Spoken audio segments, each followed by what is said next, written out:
Hello, everyone. Welcome back to the Really Woke Show with myself, Really Woke Roxanne, my awesome co-host here, Really Woke Jim, and our beautiful, beautiful guest, Roxy Jones from the Freedom Hub. Thank you, my darling. Thank you so much for joining us. It's lovely to be here again. Yeah, what a week. Lots happened since the last time we were live, Roxy. I'm sure you saw quite a lot of it online, as I know a lot of you in the chat room did as well. The Really Woke Show got arrested on the 5th of November. Yeah. We got detained. We may as well just get it out of the way. Yeah. May as well just get it out of the way real quick, because these things are going to happen. As you know, we've spoken to people. Roxy, you've spoken to people, and I know people in the chat room. We've all known people that have been detained through one reason or another throughout these COVID regulations that we're dealing with. We were held on road for about 6 hours on Oxford Street. We're in a Section 3 cordon, held from about 7 p.m. to about 1 p.m. 1 a.m. By the end of it, people were like begging to be nicked. They're like, please, I need to get out of here. Like, I need the toilet. They were literally freezing. like, cuff me. Like, I'm ready to shivering. go. I'm ready to go with my cup of tea and my soul. They're Like, just trying to put people off ever coming out again. But it's never going to work, is it? You know what I mean? It's going to make people more upset. Well said. Well said. We were all bundled into the back of Pixie vans, taken to retrospective police stations where we were all given a bed and a cup of tea. My cup of tea didn't have distilled water. It had a PG Tips bag. It had cow's milk in it and white sugar. So I was like, that's not a cup of tea. That's a cup of poison. So you can take your cup of tea and I won't be having any of that. Drink a cup of tea, did you? Yeah, I wasn't having none of that. That's right. Released from Lewisham Police Station. Well, I was released from Lewisham about 5:30. Where were you released from? Collindale. Like opposite ends of London, bro. On my way home, I gave it my all with my megaphone on my own on the train. I was fuming. Literally, when they let me out eventually, like in the afternoon. He popped off on the train on the way back. He popped off. But we're here, safe and well. We're back on the show again. We're back in full effect. And I thought I'm not really sure if an arrest is going to stop me from being a citizen journalist and covering these most important topics. More on that later as well, because we've actually had an apology from the Met. Yeah, well, an official apology. Yeah, I doubt they'd give me an apology, to be honest. But one thing I did say, they said, "Is this going to put you off protesting?" I went, "Mate, you lot are going to be in trouble soon. Like, this is just the beginning. Like, you are really starting to upset people, and you really need to think about what you're doing and what you're enforcing on people." I said, "Your children might not be police officers. They're going to be treated like dogs, like everyone else. So you need to think about the future you're making for them, because you're going to be the ones to blame, no one else." All of our children are going to eventually have to play with each other and work with each other and live with each other. Just because someone in the Met Police has got a child doesn't mean they're not going to have to socially interact with people whose children have not been brought up by people in the Met Police. Yeah. So I think you've got a valid point. Eventually, these children are going to play on the same football teams. They're going to work in the same companies. They may eventually have children, be married. They might not be police. They might not work for the system. They're still going to have the terrible future like everyone else is. Well said. So without further ado, I'm going to jump straight into the chat room. I'm going to give all of you in the chat room a shout out, and then we're going to get stuck straight into our conversation with Roxy. So at the tippity top, I've got Z Proxy. Yeah, good question, Z Proxy. BitChute, I heard they got taken down the other week. I swear that whole platform got removed, and then if it's back up and running, great stuff. I'll check that out. T-Flip, thank you so much for joining us as well. Jax Geneva, thank you so much for tuning in. Indigo Child, my darling, lovely to see you. Thank you so much for tuning in. Lovely to see you, brother. Fit, Strong, Free, lovely to see you too. Thank you so much for tuning in. I know. We're a little bit earlier tonight though, Sleeping Warrior. Normally about 9:30, so we thought come on a little bit earlier. William, thank you so much for tuning in as well. Lovely to see you too. Strong, thank you so much for tuning in. Chris Reed, brother, it was great seeing you on the 5th. Literally, I saw you, blinked, and then before you know it, we were around. Yeah, you didn't catch him. No. And that's weird because we were both together. Yeah, exactly. That just goes to show how much of a whirlwind the 5th was. Yeah, it was quick. It was very brief, but it was good. It was. Fats as well. Lovely to see you, darling. Shout out to you. Fiddle the fingers as well. Shout out to you. Yes, my darling. Indeedy. Zalmoxis, thank you so much for tuning in as well. Dr. John D, great to see you in the chat room. Thank you so much for tuning in. Lunderground, great to have you in the chat room. Carla on a mission, great to see you, my darling. Thank you so much for being here. Pat Riot as well. Rebel Lion as well. And anyone else I've missed, I promise I will get back into the chat room. You have a promise from me. And I want you to be as much involved in the conversation tonight as we are on the panel. I want your points of view. I want your 2 cents worth with regards to all the things that we're going to be going through. We do have quite a few videos and bits and pieces to go through. And we also do have more guests joining us later on in the show as well. Local experimentalist, I see you there. Thank you so much for joining in. Michelle Swift, Positive Tribes as well. Lovely to see you. Anna Korea as well. Lovely to see you in the chat room. Thank you so much for taking the time to tune in. If you're on YouTube, make sure you hit like, subscribe and hit the notification bell, because if you're on YouTube, you are not watching us just now on my main channel, as the main channel that I'm using on YouTube has been striked for a community guideline strike, and that won't be up and running again until Thursday.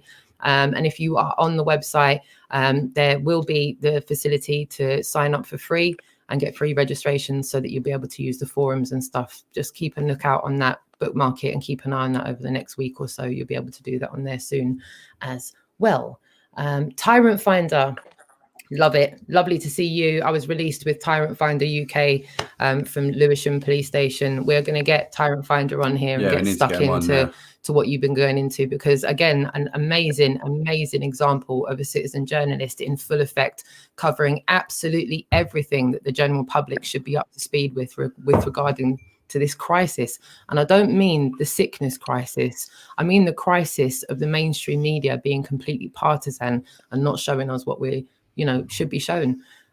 Thanks to the efforts of someone like Tyrant Finder, who's doing selfless efforts on a daily basis. Please go and sub that channel if you get the opportunity to, and we will be getting him on the show soon.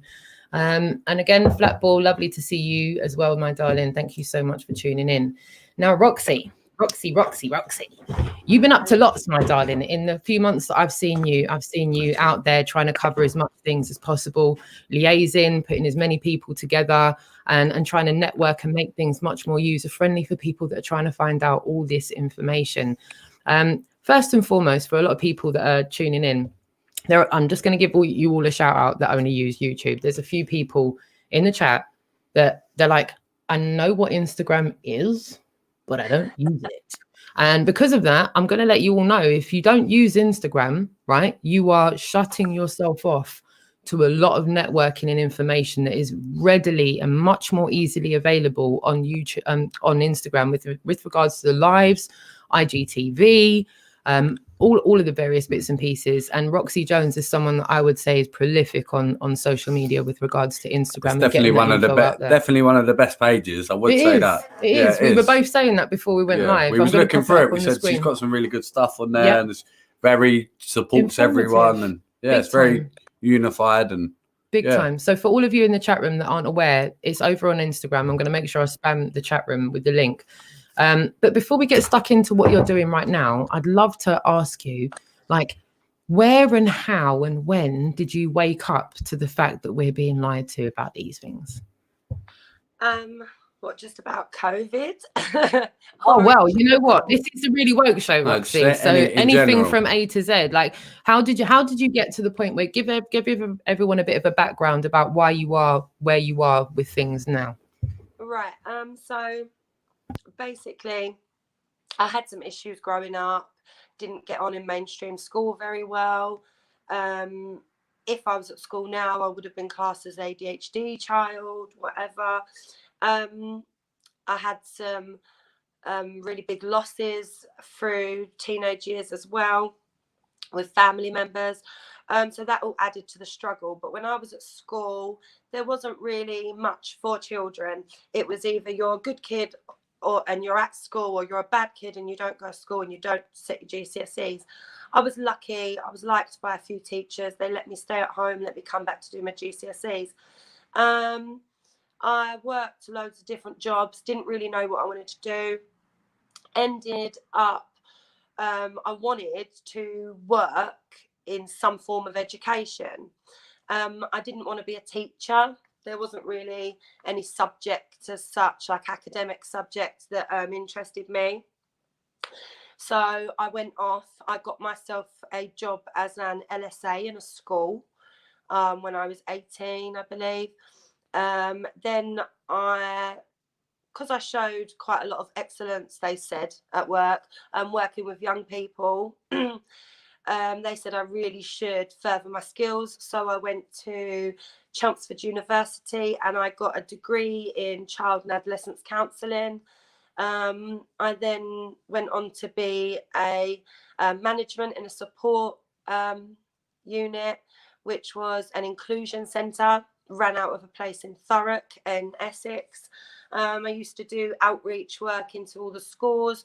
While I was doing that, I picked up a lot of other skills. I trained in anger management,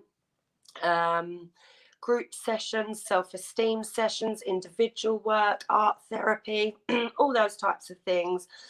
But when I did have to go into schools and make sure that children, that was the best place for the children, and, you know, highlight issues, work out what was best for them, obviously I started coming across, and don't get me wrong when I say this, there are so many amazing, really fantastic teachers out there, but there's also some that aren't. Just like in every profession, you get people that are good and you get people that aren't.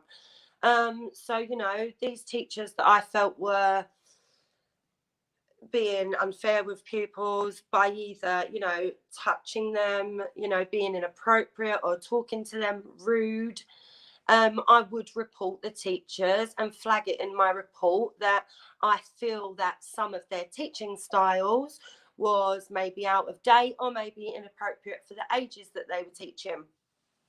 So I very quickly started getting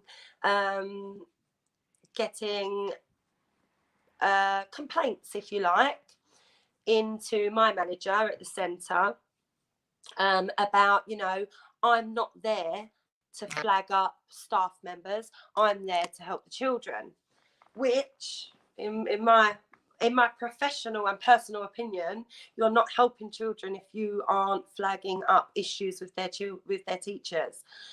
So it got to a point where a lot of local schools saw me as a bit of a whistleblower in the area, didn't really like me going in, would change things around when I did go in.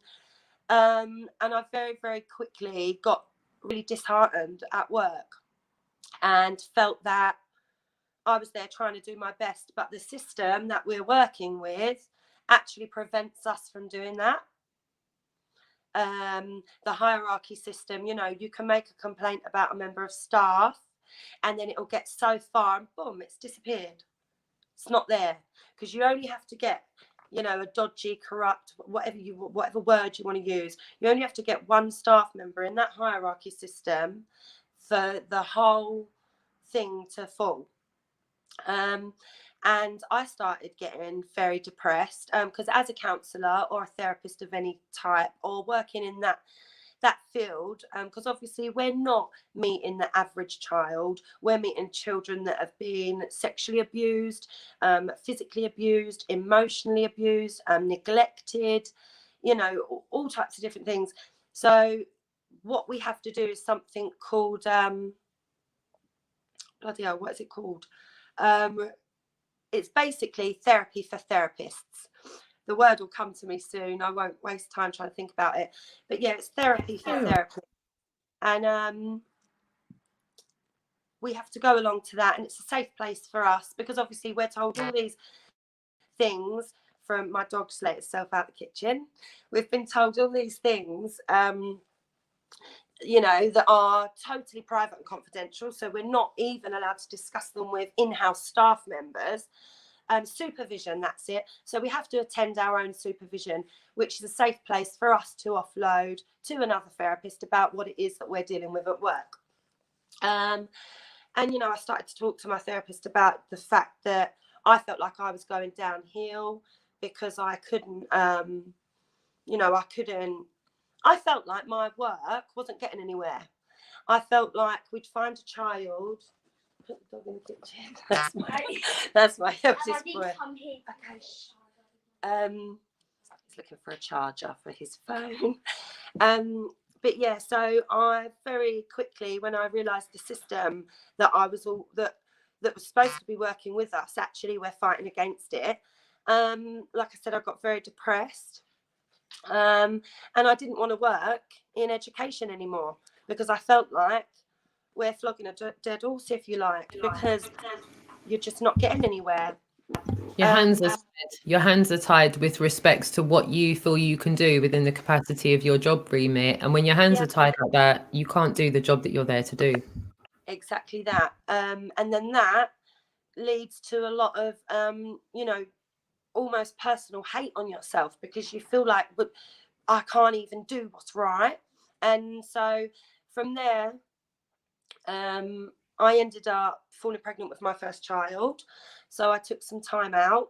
Then when I went back after having my child, I really could not, obviously my mothering instincts kicked in. I could not maintain that level of respect and also communication with staff members, because I become emotionally attached to my work, which I honestly feel people should be in those kind of sectors. But the red tape that you come up against, you have to stay totally separate from it. So yeah, I had my first child, had a lot of issues with local schools. My manager kept telling me, what you're saying is right, but there's nothing we can do within what we are allowed to do. So I ended up basically saying, I don't want to do it anymore then. So I took some time out. My skills are intertransferable, so I started working with the elderly. If I thought what goes on behind closed doors in education was bad, I hadn't seen anything until I worked in a care home in Thurrock, Wow. in Corringham Town Centre. I'm more than happy to say who they are, because they're the manager there for a while, and I know she's still there, because I know other staff members that have had issues there. But anyway, numerous complaints I made about the same two staff members that repeatedly were bruising 90-odd-year-old women that didn't know even where they was most days. All of this because these women wanted them to brush their teeth. And these women are having black bruises left down their faces where they're being pinned down, having their mouths ripped open just to brush, might I add, a mouth that's got no teeth in it. So then when I was reporting that, I got pulled into the office one day, and the first words that come out of my manager's mouth was, "Roxanne, are you one of us or not?" And with that, I very quickly went, no, because my emotion level was already up here from what I'd had to witness working in education and the system and how it works.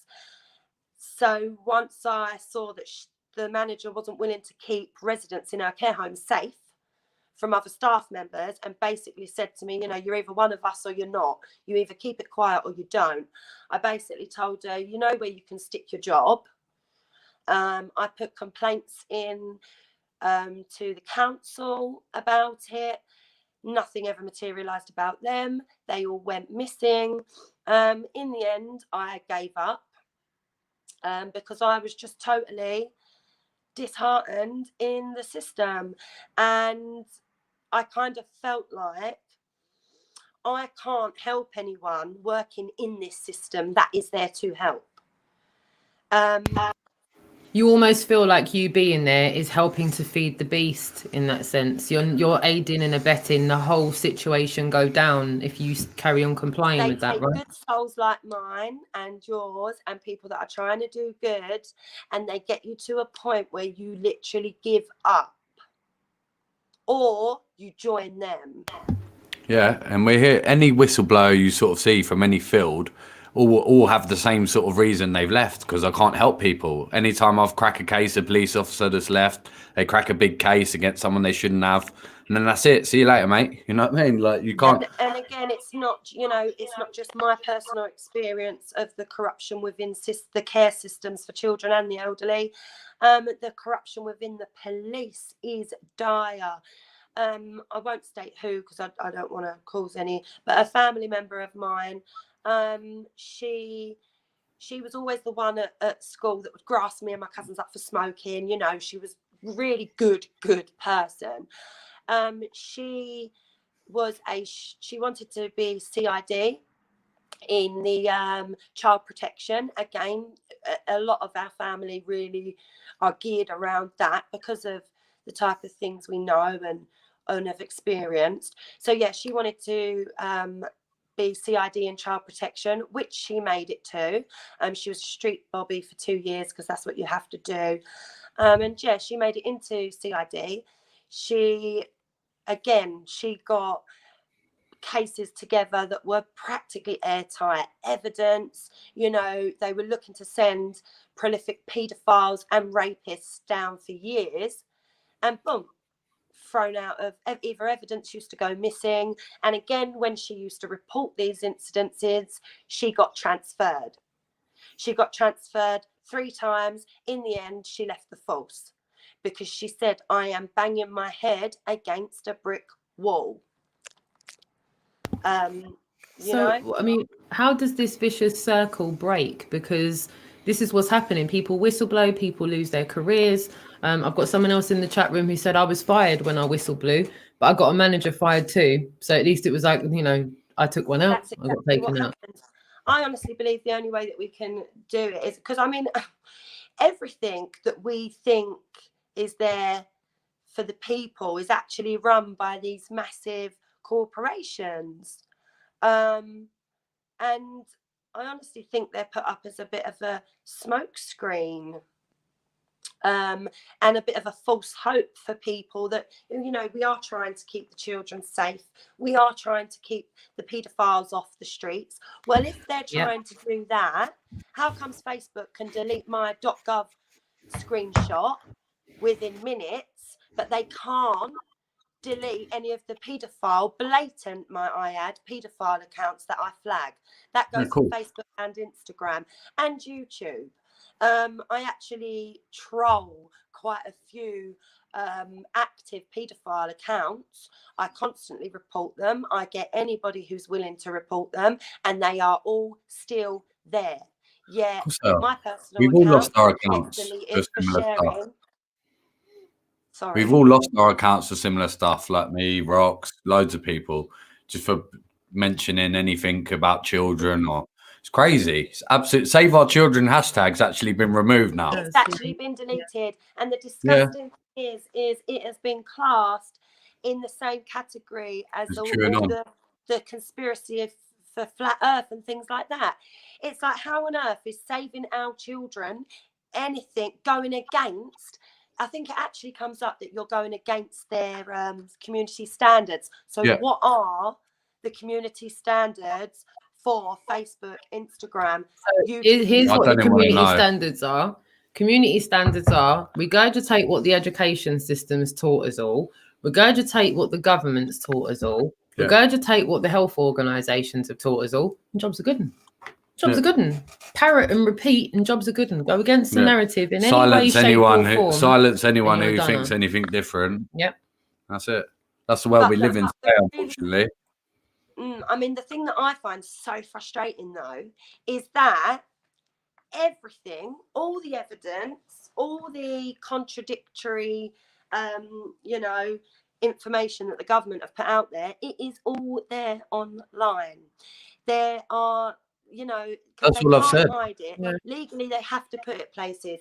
That's why my personal Facebook got blocked for X amount of time, and I got all emails sent to me as threats saying that, if I upload anything like that again.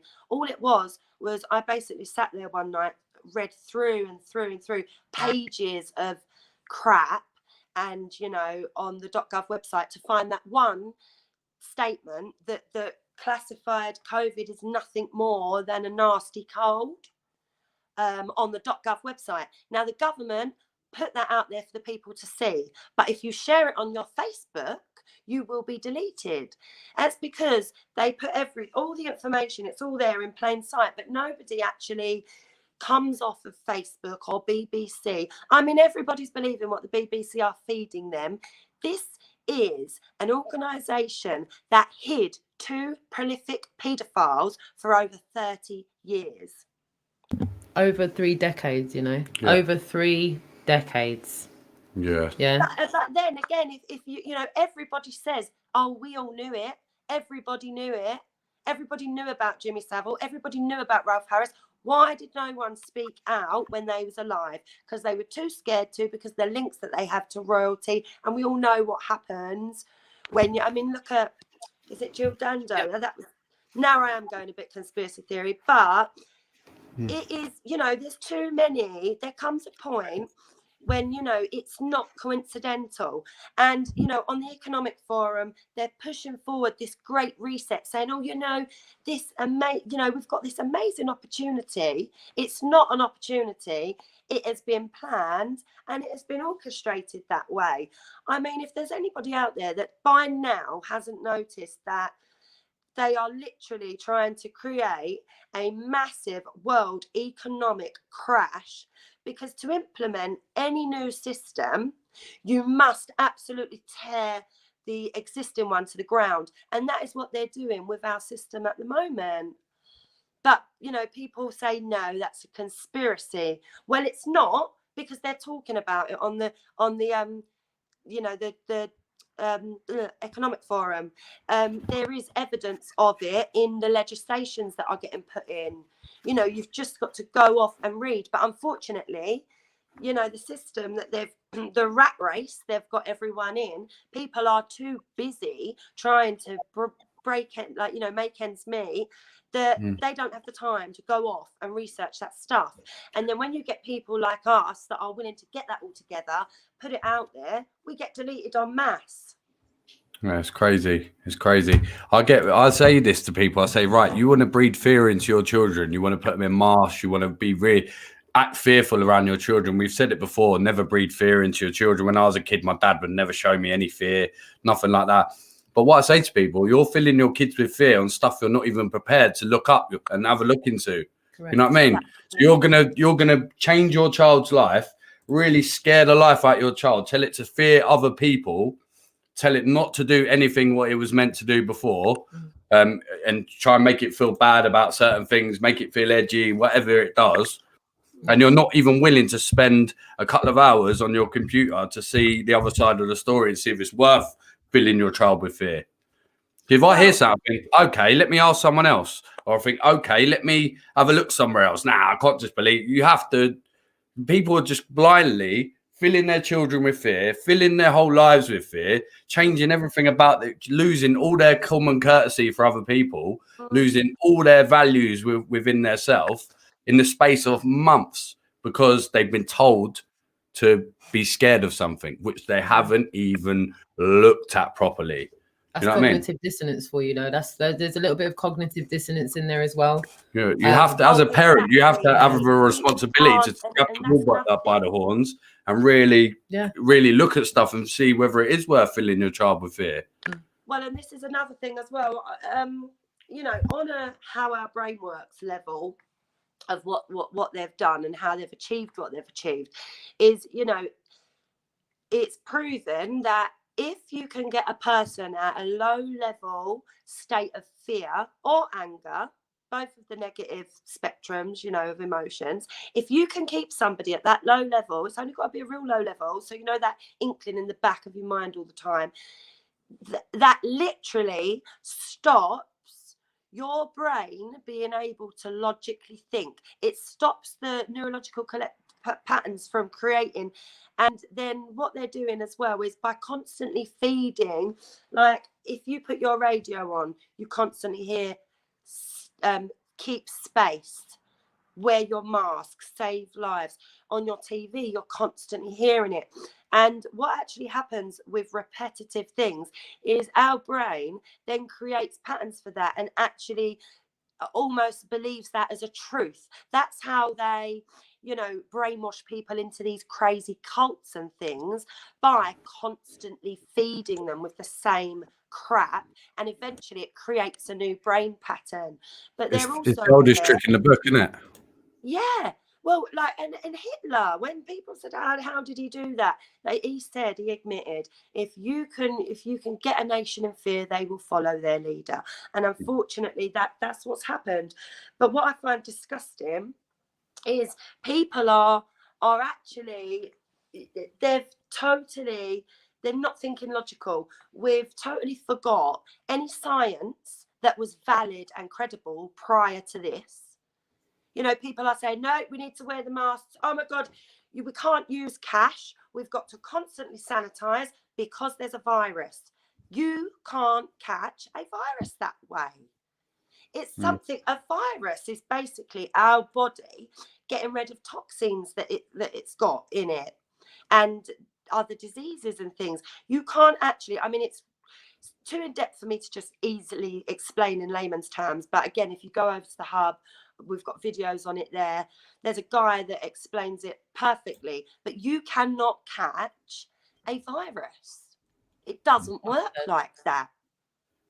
Well said. So how the government and, you know, all these people, these specialist people that are talking on behalf of them, how they can tell a nation that and a nation will actually believe it, I don't know. I mean, you've got 7,000 medical professionals and scientists all got together now in Germany, and they're screaming from the rooftops, you know, guys, this is bullshit. Not just Germany, all around the world. And when I got arrested, the police was trying to give it, you understand. I said, well, it's arguable, isn't it? And they said, well, I said, well, there's doctors, scientists, everyone forming around the world, big alliances everywhere against this situation. So there's argument there. You're trying to tell me my human rights is gone, but there's a valued argument to say that it isn't. And there's people, when this is clarified in court by the other side of the story, then I'll listen a bit more. But at the moment, we're just seeing doctors being censored, not just us, doctors and top people in the world being censored. Right. We've got even the president of America being called a conspiracy theorist. You know what I mean? It's like, it's getting out of hand now. The censorship's ridiculous. It's getting to the point now where, you know, when you was a kid and people would say, what, if someone told you to put your head in an oven, would you do it? It's getting that silly now with all these contradictions within their own information and all the information that's on the website. Even the policeman, when he arrested me, I said, have you noticed how it was COVID-19 and now it's coronavirus? But is that a cold or a flu? Am I right, officer? And he said, yes. He said, I'm aware of that. And I said, so you are openly Gestapoing people up because you think they might have a cold or a flu? And he was just like, well, yeah. Basically, he didn't have an answer to it. He was just like, well, yeah, I know that is a. I said, so have you seen how you've been manipulated from a very dangerous situation? You were told, even though we know it wasn't at the start, that all the numbers have been fiddled or whatever. Double testing people, 93% false positive test. We all know that this is corrupt now. You know what I mean? It's not. It doesn't. Well, it's like, literally like saying, go and stick your head in the oven. You know what I mean? Go and lock your house. Go and lock yourself in your house until we tell you to. Like, it's just crazy. Exactly. We're free people. We're allowed to do what we have the freedom of assembly. We can do that. If we believe that we're witnessing something tyrannical, we have the right to. He said, well, you have your right to an opinion in the police station. I said, well, I clearly don't, officer, because I wouldn't be here if I did. Why would I be here if I didn't? And I said, when I was getting arrested, I said, what law have I broken? Have I committed a crime? And he said, well, it's similar to not having tax on your car. And I was just like, I was just like, I was speechless. But it's not. Literally grabbed me, chucked me in a van. Like, I said, you would not do that. Keep someone for 6 hours against their will. If they didn't have tax on their car, you'd simply impound the car. You can't start impounding people. You know what I mean? I think the fact that we've got to the point where they can. And the fact they kept us out for 6 hours. If you're trying to prevent the virus, same thing the other day when they made us go out in the rain.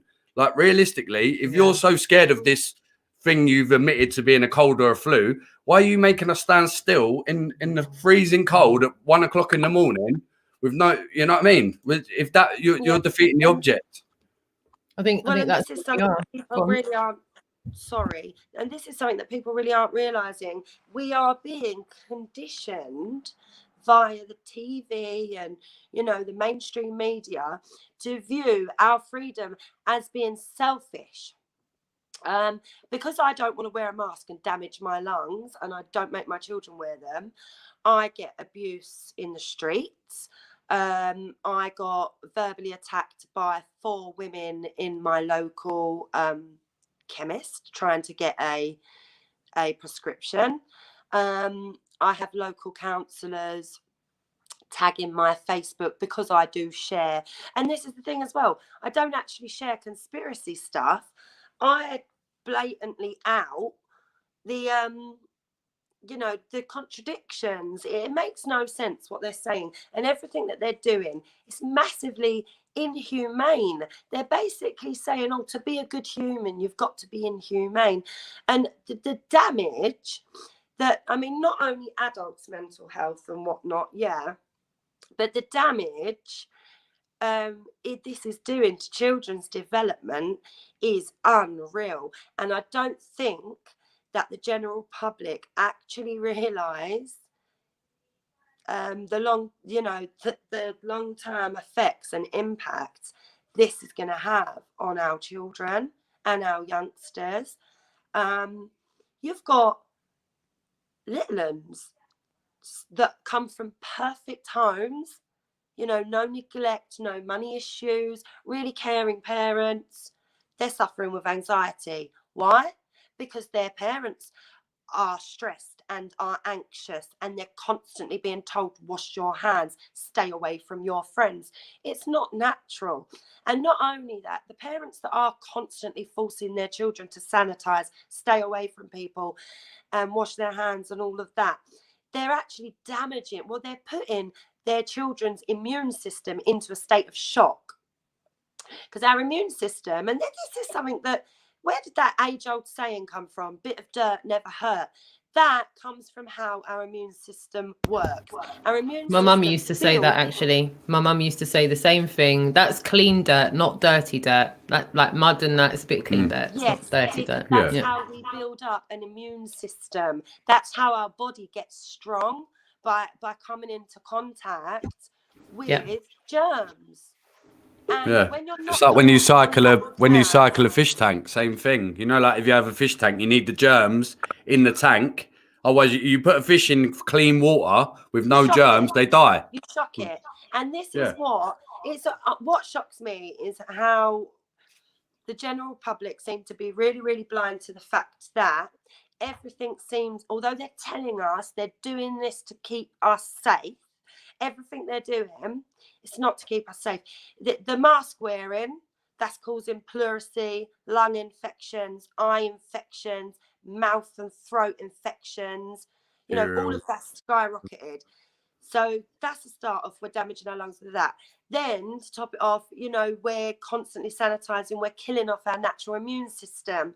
And also something that might go, I don't know if anyone that watches is into this kind of stuff, but our bodies have a magnetic field, and it's really rather strange how the social distancing is 6 foot, and that's how far our electronic field, magnet fields, whatever, reach out from our body. And it's a known fact that babies do not develop without touch. If you look at Maslow's needs of hierarchy of needs, very basic low-level needs for survival is your food, your water, whatever, and then it goes up. Now, in the same category as clothing, a roof over your head, those type of things, the next most important thing to food is emotional contact, physical contact. And our most vulnerable people, we're stripping them of that, our children and our elderly. I'm glad you brought this up, Roxy, because I'm going to bring a segue in here. I've got the amazing Adam Meakin, who is our Really Woke Show resident expert on all things drugs.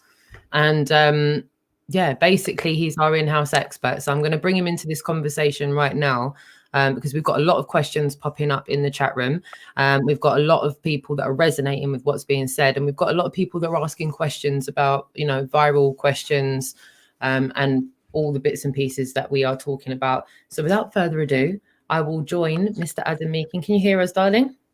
Yeah, evening, guys. Hello, Adam. You're right, mate. Adam, yeah, Roxy, meet Adam. Well, let me I hate that. I hate my lovely logo last week. I've not done my hair and nothing. Don't worry, babes. Don't worry. You know we love you big time. No, You know I'll we love you big time. Adam, you joined just at the right moment. There's a lot of people everywhere right now saying a lot of things, and a lot of people have got questions.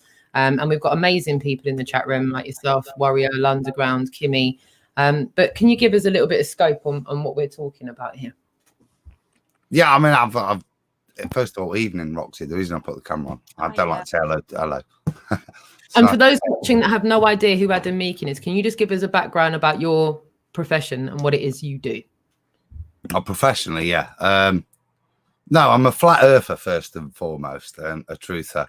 Go on, Adam. Go on. So you probably look around that scene, you'll have seen me hanging around, annoying for years. But I suppose professionally, yeah, I am a qualified pharmacist, so dealing with this on the front line and have been since day one, still at the moment. Many a woke show we did in the lockdown with you, keeping us abreast with what was going on and how you were affected in doing basically what Roxy was talking about.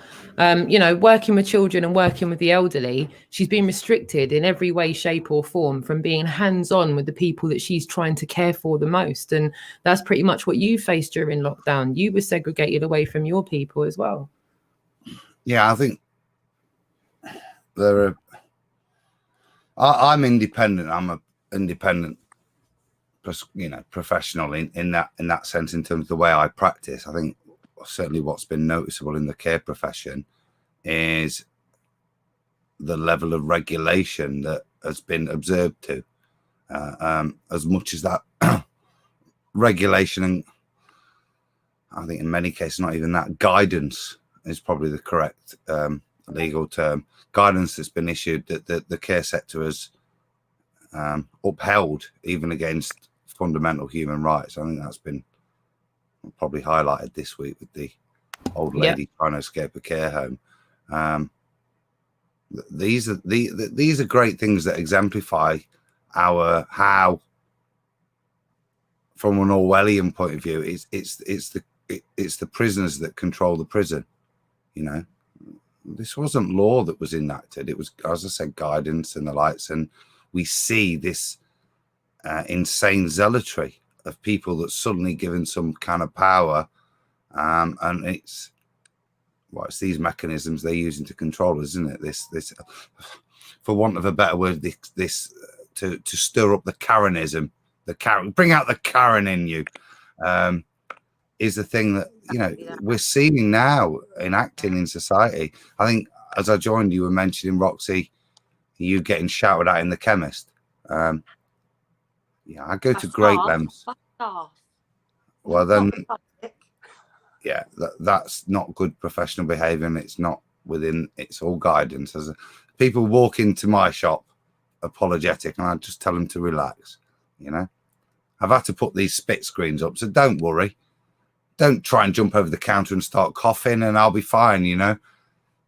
And if I did get it, there's a 99.9% chance I'll survive.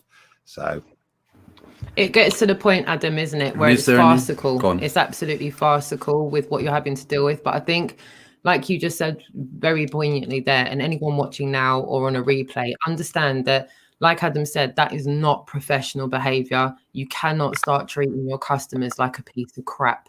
And I can assure you, if you walk into one of Adam's businesses or establishments, you will not get treated like a piece of shite.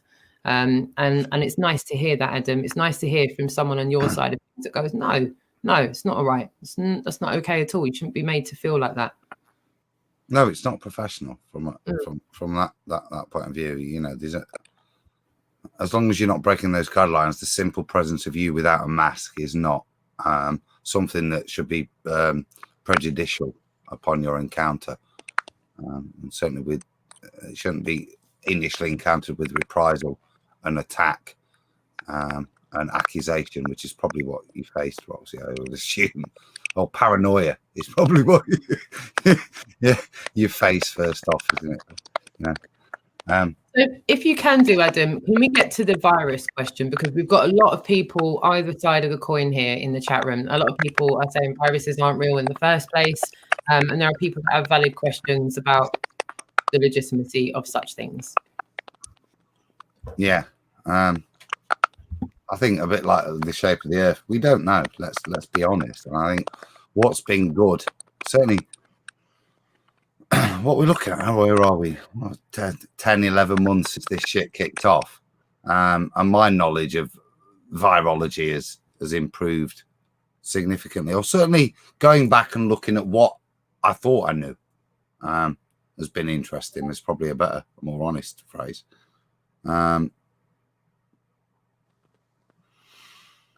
There's a little bit ROXI mentioned in terms of washing your hands, all of this. You know, there is a benefit to this stuff.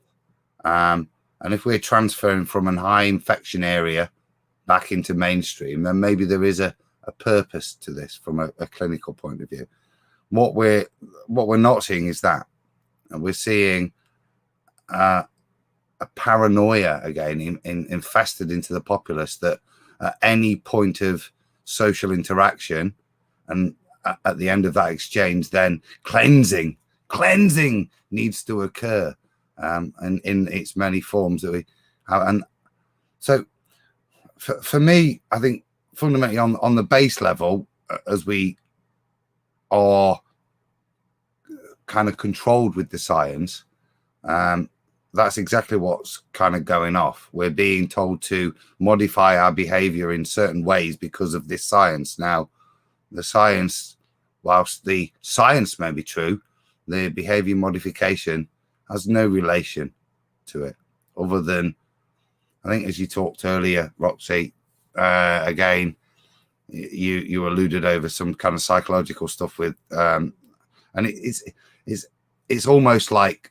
a Pavlov's dog. It's a kind of a sham feeling. It's kind of starting to build in an inherent response to those situations, those social situations, squirt, wash, hands, spray, all that kind of advertising that we're seeing. And so, but that's not, that advice for me fundamentally isn't based in the science of infection control. So that's the first thing I say in terms of what we do know. What we don't is what. Go on, James. Sorry, mate. I was just thinking, if this was the situation, what we're meant to be really scared of, and that I've mentioned it a few times. Our children are being asked to go to school and that they can't play football. Like they've got little bits of control added in with it. Then my mate's got a kids football team. They played 2 games, come back from lockdown, done a bit of training, played 2 games. Bosh! All of them are crying now. They're not allowed to play. See their mates. What do you think about that? Yeah, pile of bollocks, isn't it? I get up every Saturday morning, as you see from an Iron Realm Media. I have to cry off around about 1, 2 o'clock. I've got to get up and run the line in the morning. I have done since my kid was 6 and he's 15 now. Yeah. Firstly, they're getting faster. I'm really struggling. But fundamentally, this is the nonsense. They've now shut that down. These kids that were still interacting and being the only route of dissemination of any virus, because we've shut everything down. The schools are still open. And that is the only way in which the virus can spread, by taking 1,000 people from distant households, integrating them, and then returning them home after 8 hours, and then go to bed and then do the same. You know, that is the biggest pathogen, which is why they shut the schools down first time, why they're shitting it now. It's all nonsense. Look at the reactions and look at the exceptions. None of it makes sense. I saw something like last night. There was the FA Cup draw, Jim. Yeah.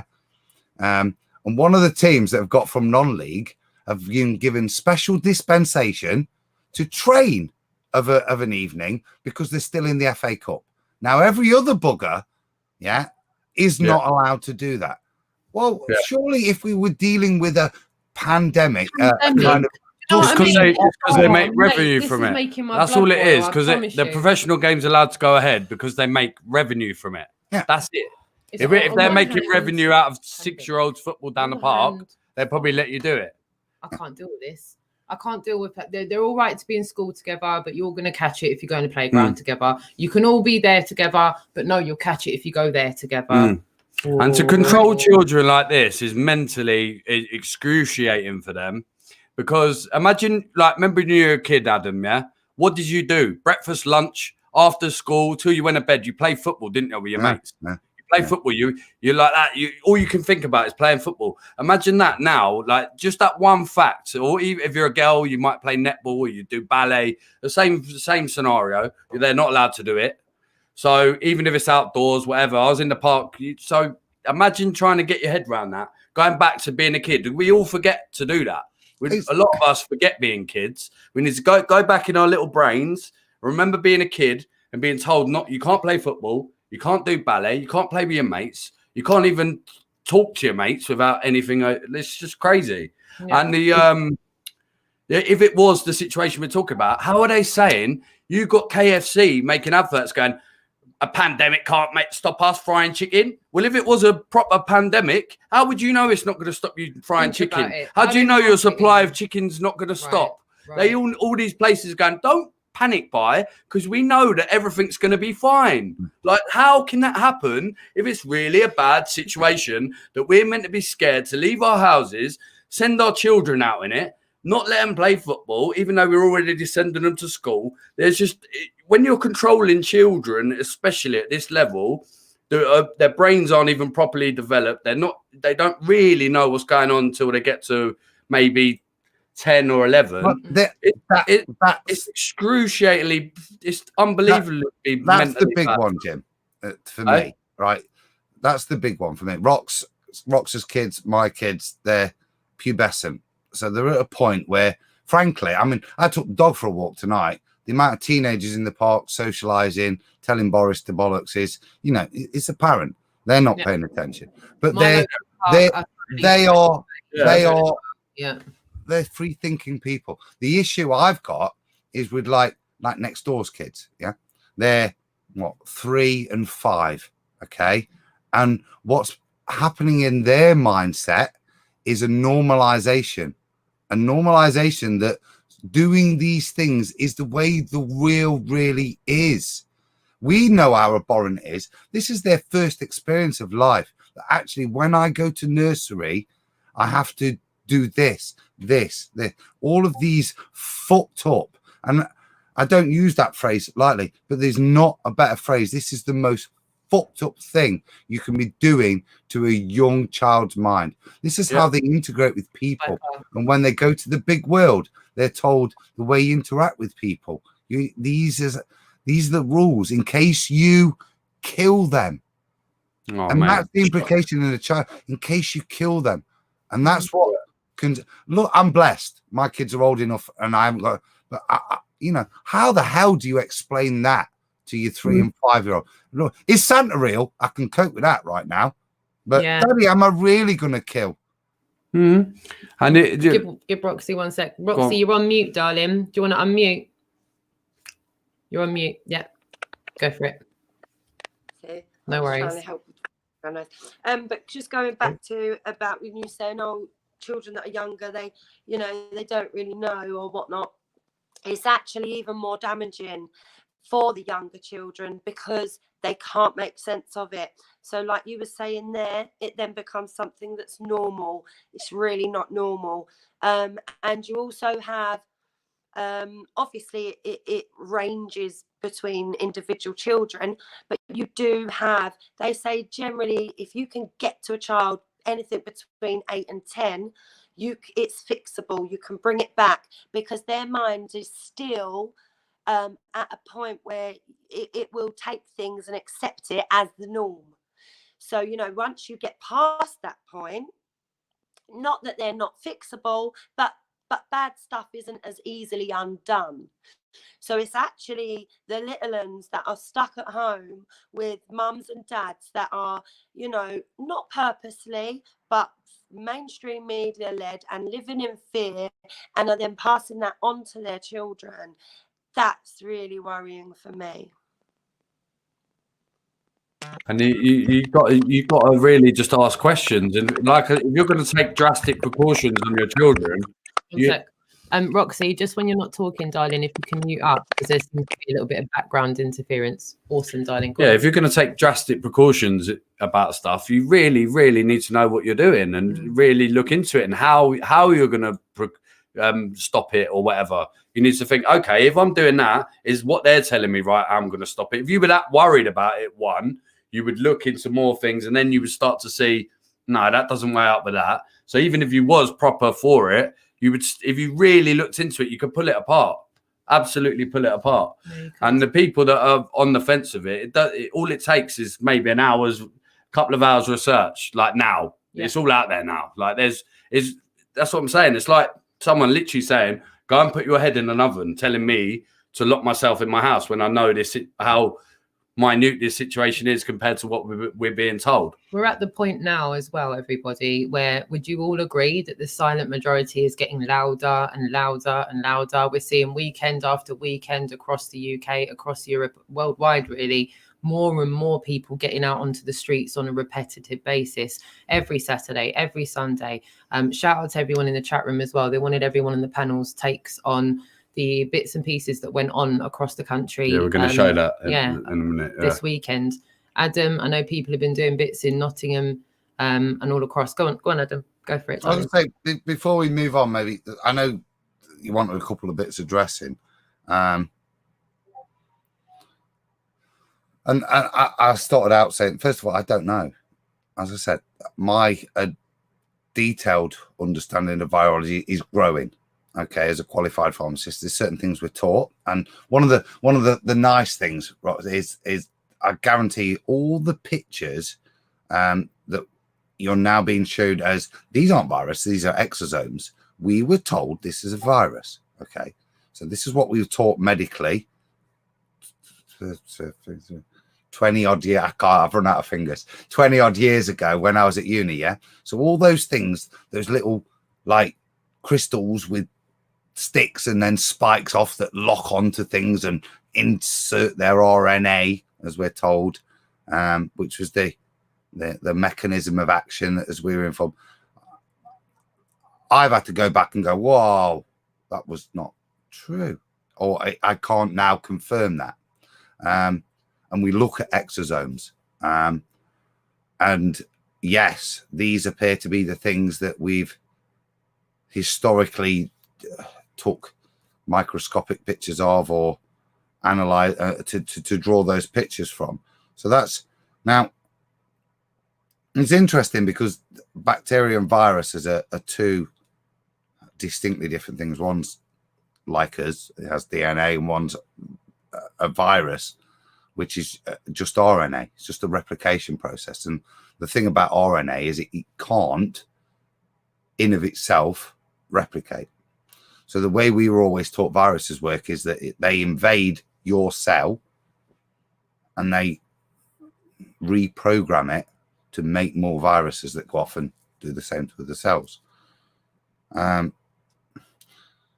If you look at things like Koch's postulate and that's not been demonstrable, even with AIDS.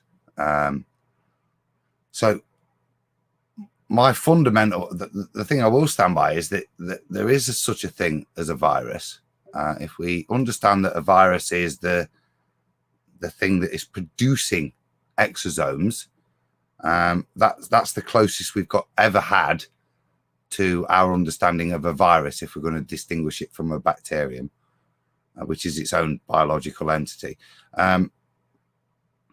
But from what I've learned these past few months, the closest, therefore, we can get to describing what a virus is actually the cell, the human cell.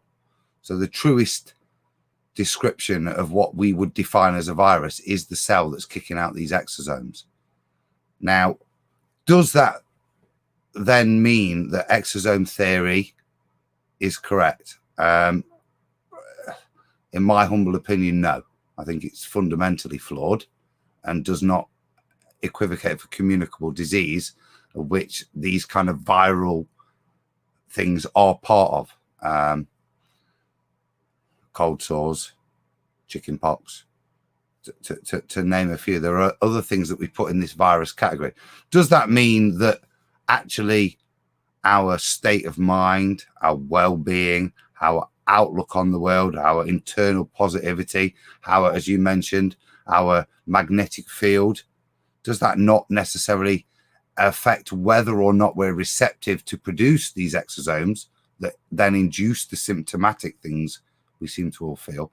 I would say, yeah, that's probably very sensible, and where things should be explored in the future outside of mainstream science, of which there's a lot of good stuff, as we know, Rox, outside of mainstream science, and certainly outside of mainstream medicine. But that would be my point on those. But to go off into and accept an alternative hypothesis that fundamentally is unfounded, not even as I view it as flawed, but unfounded, and doesn't have anything other than exosomes as its premise. And I say fundamentally, the knowledge, as I said, what a virus is, that it's us and it's our cells that are making these exosomes.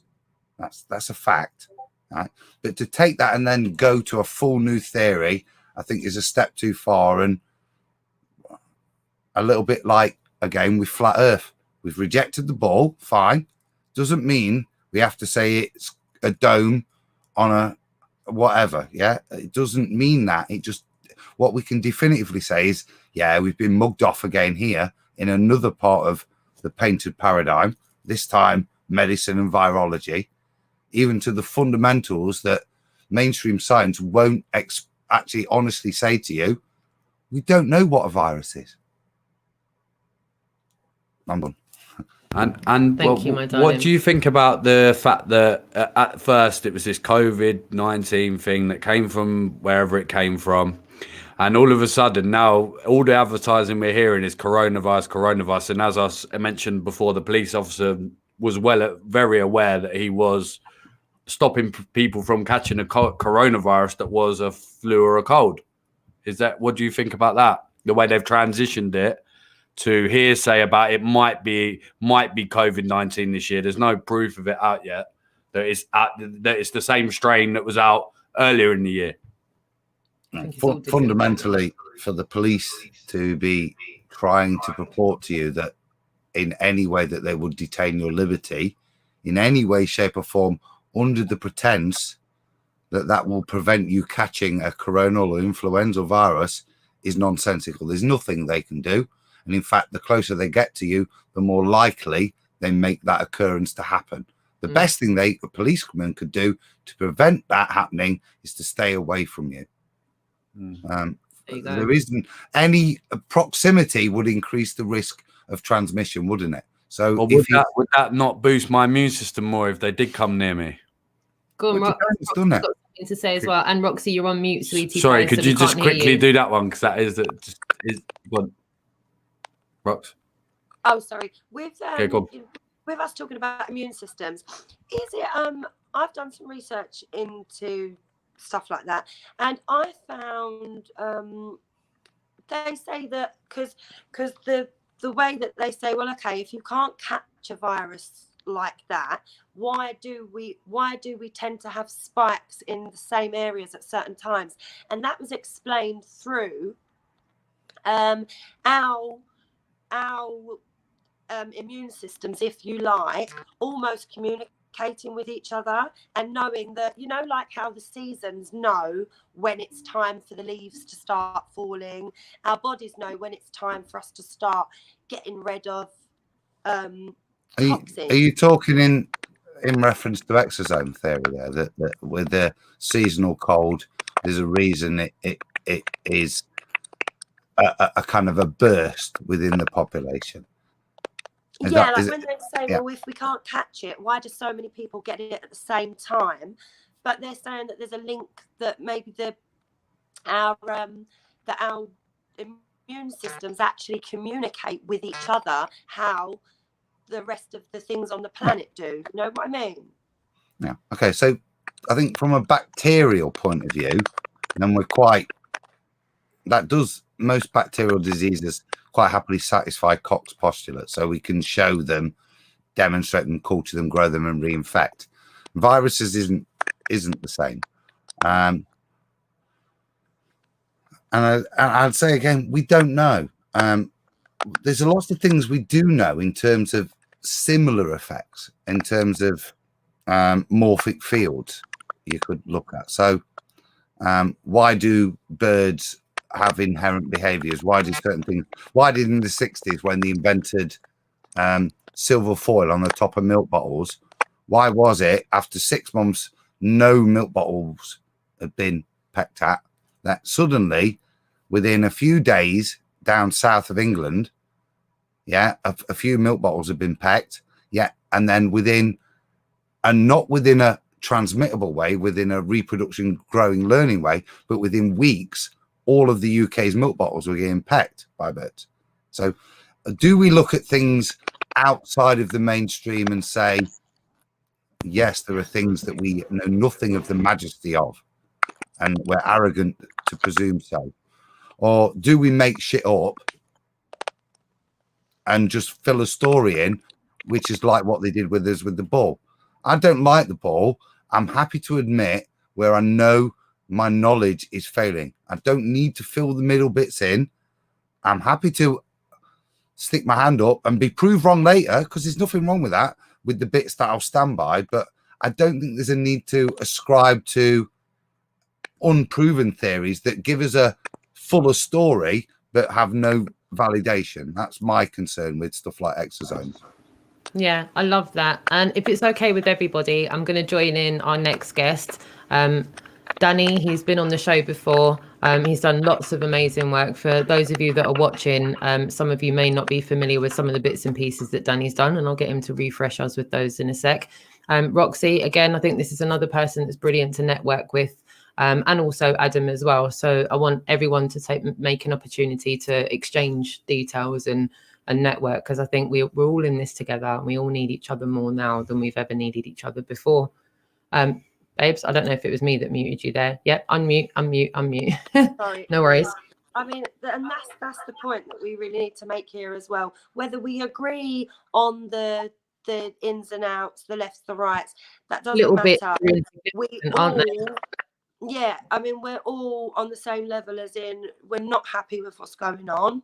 We all want the truth, and we all want some form of, you know, humanistic living, not living like robots. And it's not well said. right. We want our lives back, basically. Well said. So we'll introduce Danny now, and I'll introduce him. Choice, isn't it? If we want to sit and go to a restaurant with our family, or, you know, enjoy our nan's last 90th birthday with her, that should be a personal choice we're allowed to take.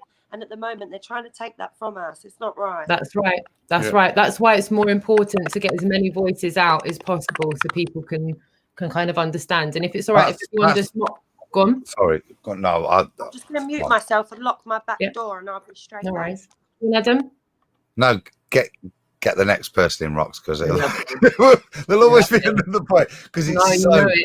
Danny, thank you so much for joining us. Right, Dan. Danny, I'd love to introduce you to Adam. Obviously, you know me and Jim. Adam, please meet Danny. Danny, introduce yourselves to Adam. Good evening, guys. How you doing? All good, mate. All good. Well, we're we've had a busy week and a busy weekend watching all the footage. We'll go over some of that in a bit. But how you been doing? All good, mate. All good. No, I have to say, wicked show so far. Really enjoyed listening to Roxy and Adam. Solid guests. And I will say, I said to you in the week, but to you two guys, you know, and all the other guys who went out the other week and got arrested, you know, from my family to you, you know, big up to you. Because, you know, you've done a couple of hours for us all, didn't you? You've done a few hours for us all. So, no, it's not gone unnoticed. So, no, respect to you, everyone who went out that night and done what they've done. Cheers, my darling. It's actually lovely to have everyone here on the panel. Roxy, Adam, Danny, yourself, everyone in the chat room. We've all come to this from different facets. Go on, Adam. I looked at that, and you know, you look at it sometimes, and we're in this shit now, and you look at it, you think, fuck, why haven't I been arrested? That's what I should have done. I should have been nicked. I'll just have. Yeah, right. Let's have it. Let's have it right. Right. Let's have it. Adam was probably the first person to get arrested, and boy, oh boy, did he go, right? Adam, where were you when you got arrested? Yeah, I was outside the Colosseum. Where? Outside the Colosseum in Rome. Right. Yeah. What were you doing there? What were you out on the streets telling people there? That they've been lied to much? Yeah, yes. I was talking about the shape of the Earth and that it not being a ball. We were on the Globe Live tour at that point. I'm basically telling everyone that space isn't what you've been taught, and there was a few other things stuck in there as well, Adam. Let's be honest. You know what got me in trouble, Rox, wasn't it? Was trying to imply that I had civil liberties, and that in no way, when I asked the police officer his name, was it incumbent upon me to provide any details. And at the point when, after saying, well, I haven't got my passport, even though it's in my bag, you're about to try and rip off me in a minute. Yeah, I wasn't prepared to do that. I stood by my liberties, and I think that's what we have to do in all these situations. I say it there. He was bungled into an unmarked vehicle. At one point, we didn't know if he got kidnapped. He was literally bungled into a little, what was it? It looked like a little Fiesta or a little Corsa. It looked dodgy. It looked so dodgy. It was a dodgy orange Fiat. That's what it was. It was a proper little Euro rental car. Mate, I'm telling you, it looked like rental cops that were in like fancy dress. And like there was a lot of people going, has he actually been taken to the police, or have they just abducted him? Yeah, that was nice. It was the way the police, the soldiers waved that car through that I wasn't worried at that point. They knew that car. They went in the air like that as he shot. Because they came running out. But I'll explain, Danny, in case you're lost, mate. Basically, the point of me saying, no, mate, no. And there's Nora there talking in Italian. I can order a nice meal in Italian, but that's about it. What's your preference? What, me? Yeah. Well, prima piatti. I do like a nice. You know, go on. That's tasty. Brilliant. Yeah. But anyway, so we got to the point that it got to the point of ridiculousness, and you know, so I'd said, look, let's leave it here. I'll get my stuff and I'll go. Problem? No. And that's where you see me walking off. And as I walk off from the plainclothes officer, he sends in old Kojak, the bald-headed, Mussolini-looking bloke, and he just takes me from behind. But what he does is quite clever, because he comes up like that and punches me in the groin, and there's still a bit of a niggle there because I'm an old man. It takes a while, and then grabs me right testicle. So you see me react first, and then suddenly you see me a non-reactive rate bounce up in the air. That's at the point of cupping, shall we say, cupping occurring. Cupping's a polite way to put it. Yeah, the jewels got cupped, mate. Yeah, man. And then the rest kicks off, and Dave Mannon comes in. I don't know. He was trying to rescue a leg, wasn't he? He definitely could have saved my left leg. There was teamwork going on there. Yeah, there was teamwork. It was the early workings of the formula of what we're seeing played out on the street now when people are getting nabbed for having megaphones on them. Just pointing that one out there. Danny, I'm not sure if you're aware of what happened on the Globe Live tour in Europe or the one previous, but Adam is very prolific with regards to going out and telling people in the ways that they've been lied to. I know that you've come across these same topics yourself, and you've delved into some of these things. So that kind of gives you a little bit of background about how much of a noise and a racket we've been making for the past few years about various bits and pieces. What has been going on? I'm gonna switch gears now. I want to know from your perspective, Danny, how you've seen the last 7 to 10 days go down since you've been on the show last time, with the protests, the arrests, the ramping up of the government regulations. No protesting in bigger groups than 2, I think it is now. Yeah, but for me, I mean, it's been very bleak to watch what's happening. I mean, because it truly is end times, isn't it? But the saving grace for me is actually been seeing the normal, everyday, few and far between, but businesses standing up to them. There's some great people I'm following on Instagram. I think again, Aaron Walton, is it? He's a tattooist. He's doing some good stuff with denying the police. I see hairdressers, just everyday people learning the law. I mean, lots of groups now are talking about common law, and everyone's taking oaths, and it's there's always a bit of light in the darkness, and I think I've been quite positive this week, despite what I've seen. The mass awakening. I've seen a lot more people wake up this week, I think, than in the last 9 months. A lot more people. Everyone's talking about it. Well said. So. Well said. We've got a little clip of Aaron's. Actually, I'm going to put a link in the chat room, Danny. I've got a little clip of Aaron's most recent video. He's had over 6 visits from the local police officers and council. He's also going to be speaking in Bristol on the 14th alongside a lot of other awesome people. I think I saw Mark Devlin up there as well.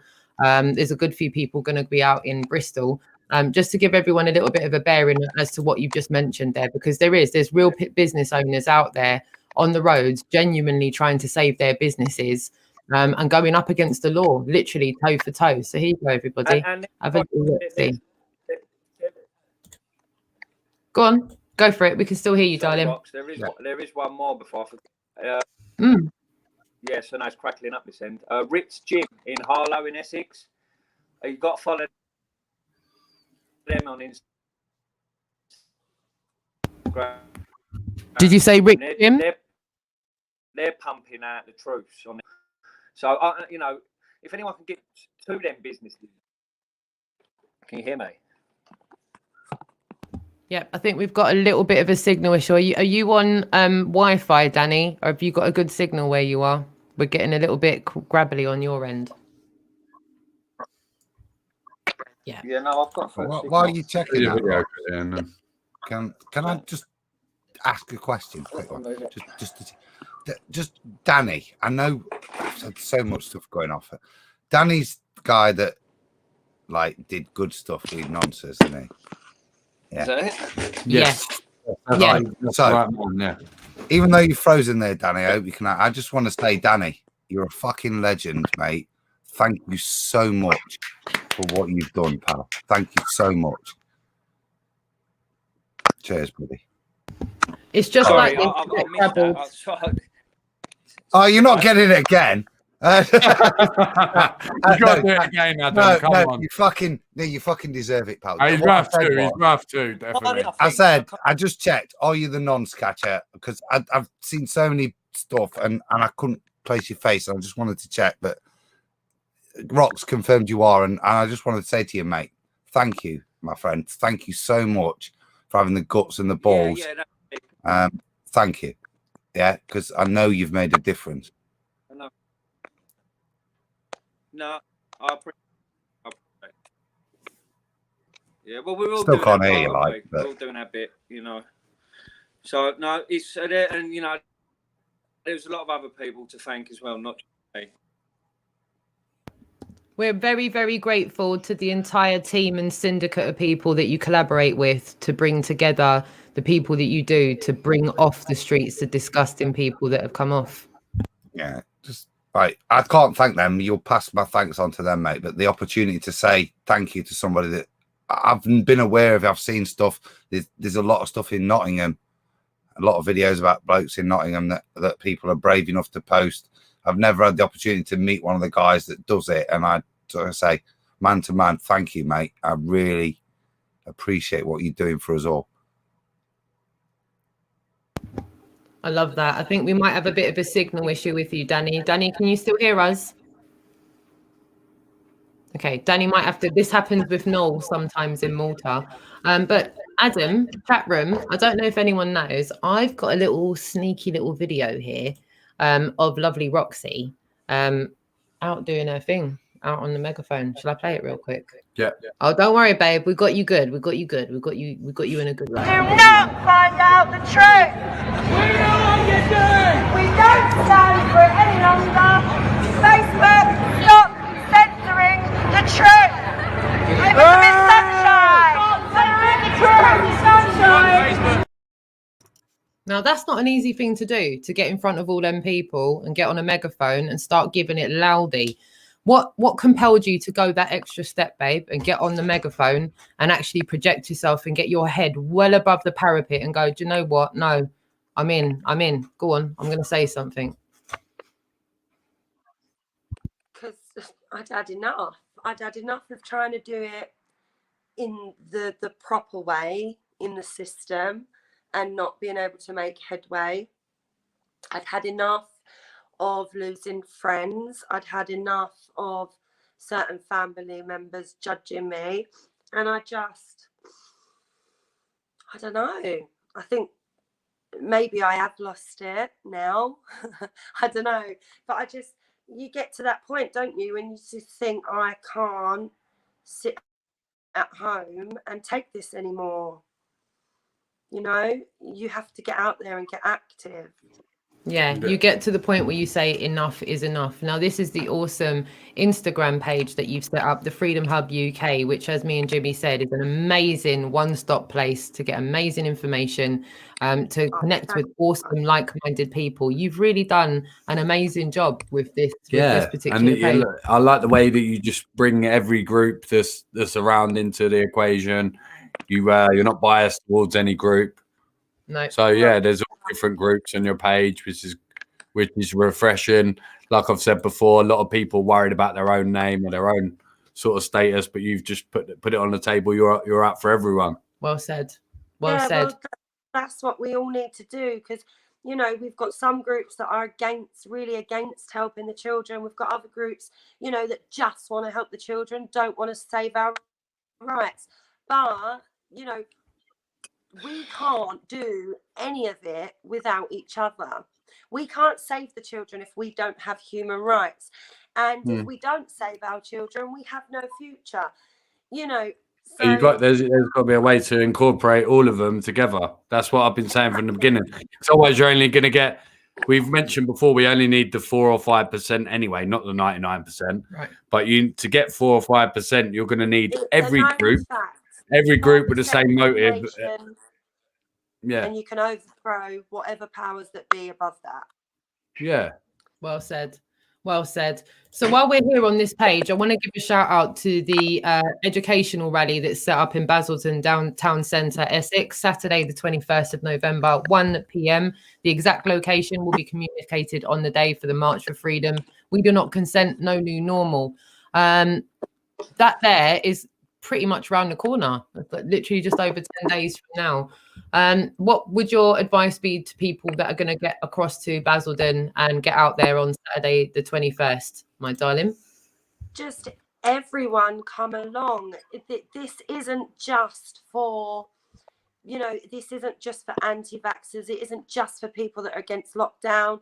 It is basically for everyone and anyone that isn't happy about anything that's going on at the moment, even if it's just the fact that you can't go around your nan's for Sunday dinner, or if it's the fact that your local's closed. You know, find that bit of fight, whatever it is that you're fighting for, whether it be your children's future or the fact that you can't go to your pub at the weekend. Find that fight and join the movement. You know, whatever group suits you, whatever angle you want to take it from, they're all there on the hub. And just, come along and join people. And some people say, oh, you know, I know at the bigger ones in London, I personally don't take my children. Some people do. But, you know, this one, it's going to be calm. It's going to be peaceful. Don't let that be an excuse. Oh, I'm a single mum. I'm stuck indoors with my children. Bring them. I can assure you, guys that are there, marshals, members of groups, myself, we all totally look out for each other on the day. We're not there, and we've got some speakers as well. We've got Pat, the DJ. He's going to be speaking. I know he's really into the mental health side of things that this is affecting. We're doing it with Stand Up X. There's now a Stand Up Essex, which is great. There's Stand Up X's all around the country. Just that's what I'd say, really. You know, if you're unhappy about anything, no matter how small or big, come along. Like, join your local people, even if you come down just to see what it's about. But, you know, people really do need to find that fight now. Because things are changing at an alarming rate. And I don't mean the things that the mainstream media and the government are are telling us, as in restrictions, I mean laws that are changing, new laws that are getting put through. Because, you know, every time they do a big statement and get everyone scared, there's actually something that's going on in politics or something totally not to do with that actually is going to have a massive impact on our futures. And, you know, if you're not willing to come out for the day, I urge people, you know, get online yourself, start researching. Don't use Google, it censors everything. Go on DuckDuckGo. And again, yeah, join the groups online. You know, find like-minded people. Don't sit indoors feeling like you're the only person that thinks this way, because, you know, you're not. There's Well thousands said. of us all up and Yeah. down Well the country. said. Well, And like can you, I speak quickly? Yeah, of course. Say a little something. There's this, there's people that I met through the movement. When I was with you guys, actually, they're amazing people. They've got a website, www.earthstrong.org1.com. Yeah, just show it up to the screen, babe. Show it up to the screen again. That's it. Perfect. www.earthstrong1. Oh no, earthstrongorgan.com. I'll pop that in the description for everyone as well. Lovely. I think I got one of them. They do EMF protection, magnets, cell phone protection, and 5G protection. So if you are into more holistic healing and medicine and crystals, they do all them kinds of things. This is the phone protection one. They're all handcrafted. They make lovely jewellery as well, just for those crystal lovers out there. Fantastic. So love that. Show, you know, I've made some amazing, literally before I got involved with the movement, I was at a point where I didn't want to be here anymore. I felt like, what is the point in being here? Do you know what I mean? And then when all this started to kick off, I really felt something inside that said, no, you were made for this. Do you know what I mean? Yeah, babe. At this point, Roxy, I want to ask Adam, you, Danny, Jimmy, and everybody in the chat. Thanks for the comment, Goddess Nut, because you've made a really, really valid point. Goddess Nut says people aren't just are not getting why there's an importance to protesting. Very short-minded outlooks and a lot of excuses as to why they cannot stand up for their own rights. What is everyone on the panels? Danny, I'll start with you. What's your feelings with regards to protesting and how many people are out there as opposed to how many people could be out there? Do you think people have got a lot of excuses? Do you think they're scared of the social retribution from this, social reprisal from their friends, family, workmates? I'll start with you, Danny, and then we'll work up, go through Adam, and then go to Roxy. Yeah? Yeah, I think that is on the case. But, you know, we're 9 months in now, and it's not getting any worse. I mean, the government are on the TV. It's blatantly telling us they're lying. But there's still a lockdown. You know, it don't make sense. And I think now is the time when, you know, we've got to see millions really to really make an impact, but then it's got to be peaceful millions as well. You know, I think we're all at the end of our tether with it, you know, because as well, a lot of what's going missed as well, which is concerning me. I wanted to bring it up with you guys, is the fact that they've changed the laws that they can detain children at school and they don't have to tell you where they've took them children if there's a case of COVID. Now, you know, that is written into law, and they passed that a few months ago. And I'm not saying they're going to use that anytime soon, but why are they passing laws like that? You know, what's the fault behind that? And also to ban you from, so basically the way I understand it, and it's been said to me in layman's terms, that if there is a bad case of COVID at the school, within the bubble, then they can isolate the children. The school has to ring the rapid response team. They come to the school. They isolate the children. Then they can decide whether to take your children into quarantine for 14 days and detain them. I've seen the same. There's already a school up north that's already put that in. And they're not even obliged to tell you where they've taken your children. They've wrote that clause in. So when they're writing in clauses where they don't have to tell you where they're taking the children, what's the real game? You know, a lot of people are glancing over that. You know, today I was sharing stuff, and Rox, if you can post it up, it's it's the opening of the 2020 Olympic Games. And the COVID symbolism in that is unbelievable. And the fact is, if you're looking at the symbolism, it says it's going to take our children, you know, and I keep shouting this at people, and it's worrying me to death, you know, because my kids they don't know about COVID, you know. I keep it away from it as possible. The school, you know, is okay so far. They've not pushed it as much, you know. We've got a few odd parents wearing the masks, but the majority, I'm quite happy that no one's doing it. But why are they making clauses in laws that they can take our children and keep them for 14 days without telling us? And also, if that does happen and the country doesn't erupt, then I think we're fucked. You know, the minute the government takes one child or a class or sections of school, because they've already done it to students, they've done the elderly, they've done the students. What's next? The kids? You know? Yeah. I don't think that's for COVID-19.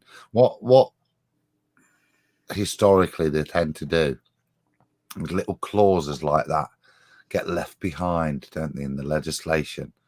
And I would imagine that in all Masonic ways is for future planning, not for COVID-19, but for COVID 2024, where we forget about that legislation and suddenly all these children are snatched under this legislation.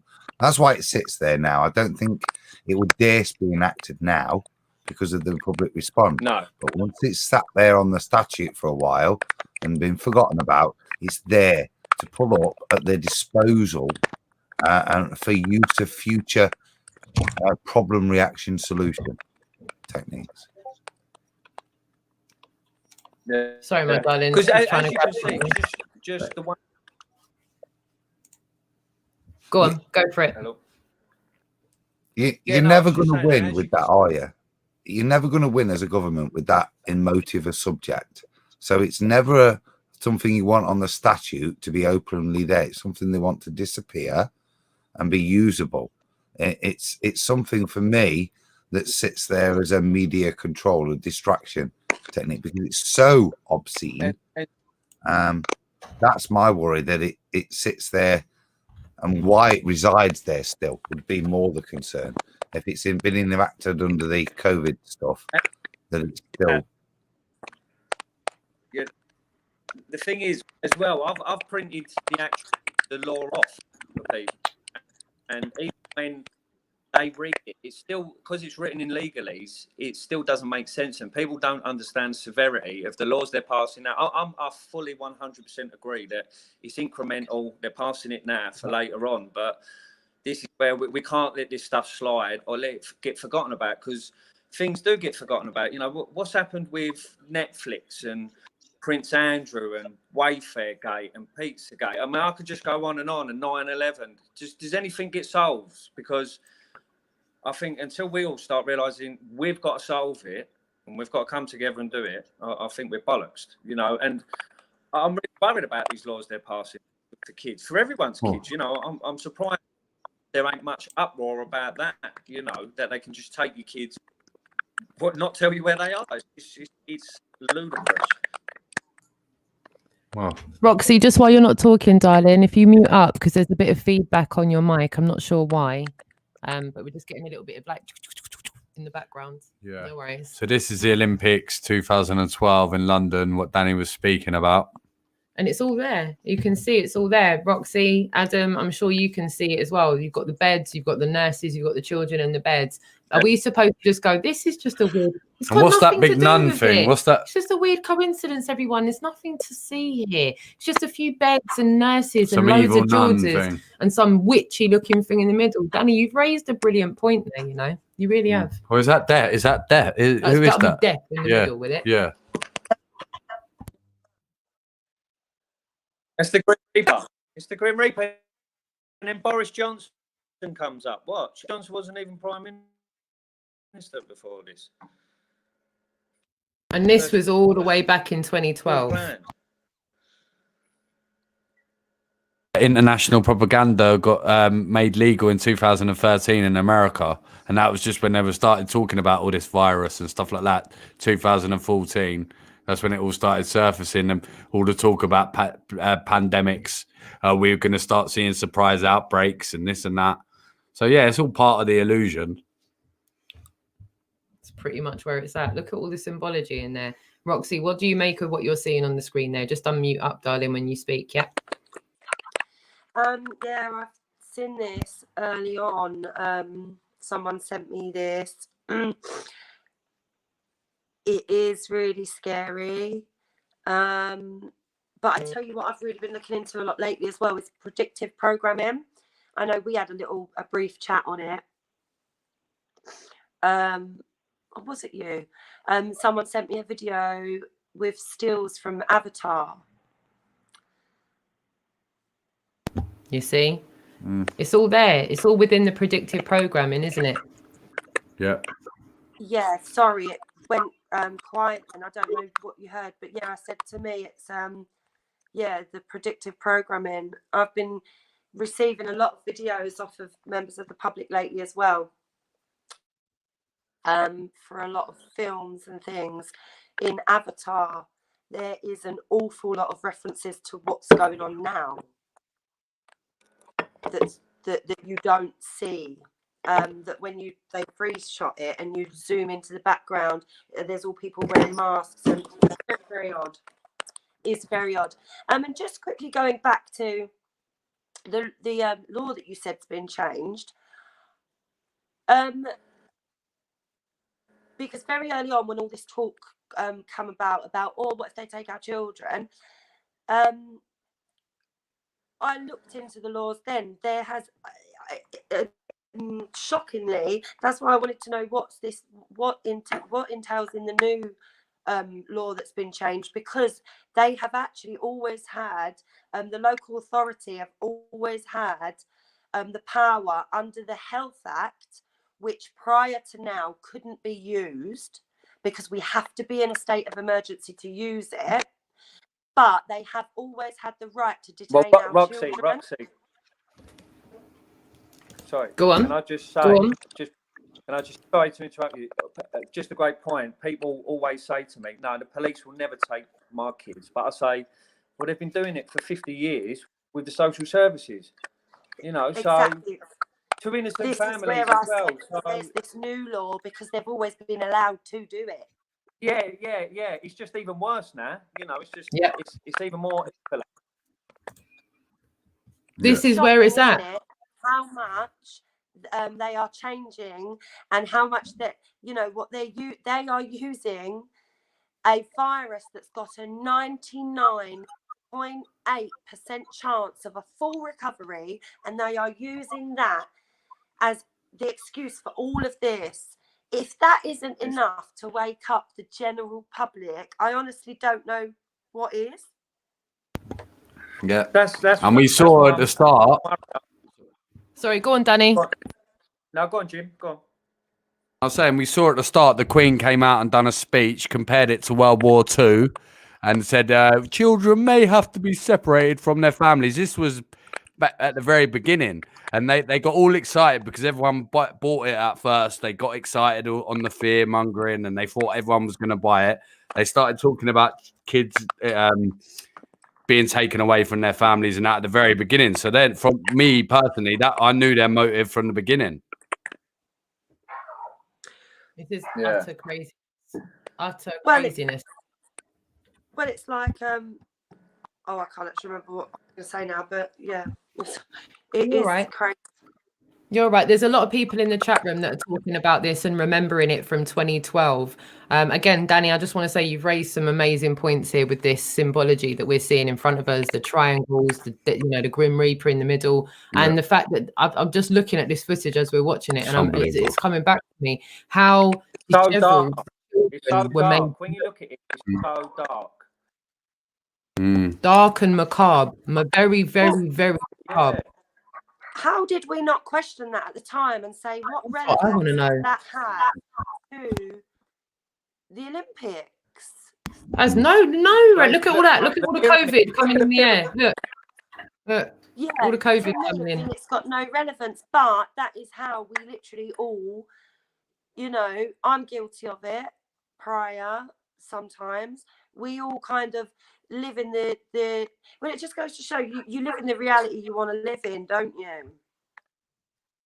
And In you see what you want to 2012, I was probably in Brick Lane somewhere in a club or something. You know what I mean? I probably wasn't that bothered about it then. Go on, Danny. No, I just say I do remember watching it, and I just you know, watching it back now, like feelings come back of just remembering how dark it was. To see, I didn't see where the Grim Reaper fitted in, but obviously I thought it was sort of, you know, like arty, you know, it's hospitals and it's death, and I don't know, but obviously now you look at it with the 5G, the pyramids, the virus, the kids in the beds, you know, it is what it is. You know, there's another part of this video you've not showed where it shows the stadium and it looks empty. They do something with the lights to make all the seats look empty. So it makes it look like there's no one there. So is that telling us they're going to get rid of us all? It's crazy. You know what? Amazing points as well. And even no one's fairer in the chat room. Shout out to Nora. She says the evil magician controlling. Even Jimmy saying, what's all this with this dude in the bed? What's all that about? Captain Well, no, there's another part. There's another part. I'll send you the video. Yes, please. Russell Brand comes out dressed as the child catcher from Chitty Chitty Bang Bang. Dressed in the van. And there's kids in the van as he's driving round, banging on the windows. Oh, it's all there. You know, there's child traffic. There he is there. There he is there in there. Cage. There's a cage. My goodness. It just goes to show it was all there in front of us, wasn't it? It was all there. Well, it was all symbolism be their downfall, wasn't it? I mean, if you go over to the Economic Forum, they're actually saying in their adverts that they release and this great reset that they have for everybody, they actually say that they want the children raised by the state. They don't want them raised by people with individual opinions. They want them raised almost like military. Well, they're rolling out worldwide communism, and every time I try to say that to family members or friends, they go, "Oh, behave." And I feel like saying, "Well, you behave. Go and research it." Well, there's always been a war on children, and especially from the politics in this country. As we're seeing now, they're refusing school dinners and just all sorts going on. Yeah. Well, and people are, as we've been saying, their power. They don't want people to realise their power, do they? And you know, we live in an age now where we've got parents that teach their children, you know, unconventional medicines, give them alternative knowledge of the world, and governments don't like that. They don't want whole generations of free thinkers, because then what would they do when they want to create something like this and they haven't got generation after generation that sit in front of a box? Why is it called a TV program? Because it's programming you. Our brains, the human brain, is so susceptible to we're like sponges. Even as adults, we believe it or not, we like to think that we all, you know, have our own strong opinions, but we actually take things on into our subconscious and make that a truth without even realizing. You know, well said. It's really dangerous. Well said. People are more and more in droves across the country getting up and getting out. This weekend showed that, especially across the Midlands. I've got a couple of little clips. I've got a couple of little clips to show everyone of what happened this weekend. So just bear with me while I play these couple of clips.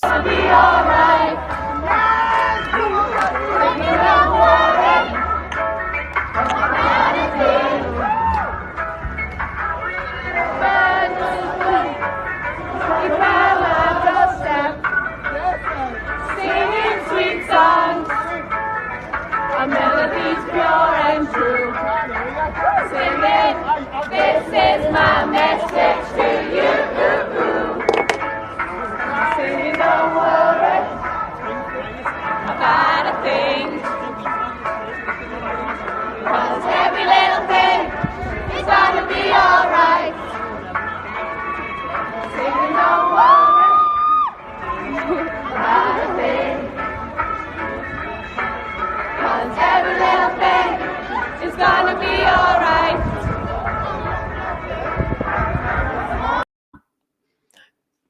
That one there, I think, was from Liverpool, and that was them singing. Conscious Mummy. Conscious Mummy, I think it was.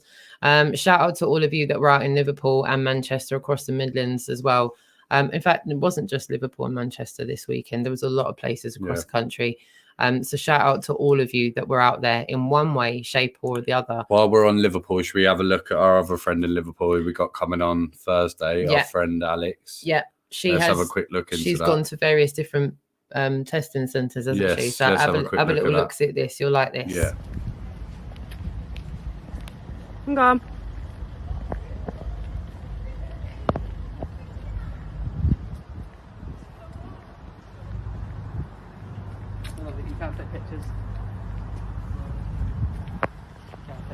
I can't take pictures. No. I'm not taking a picture, I'm taking a video.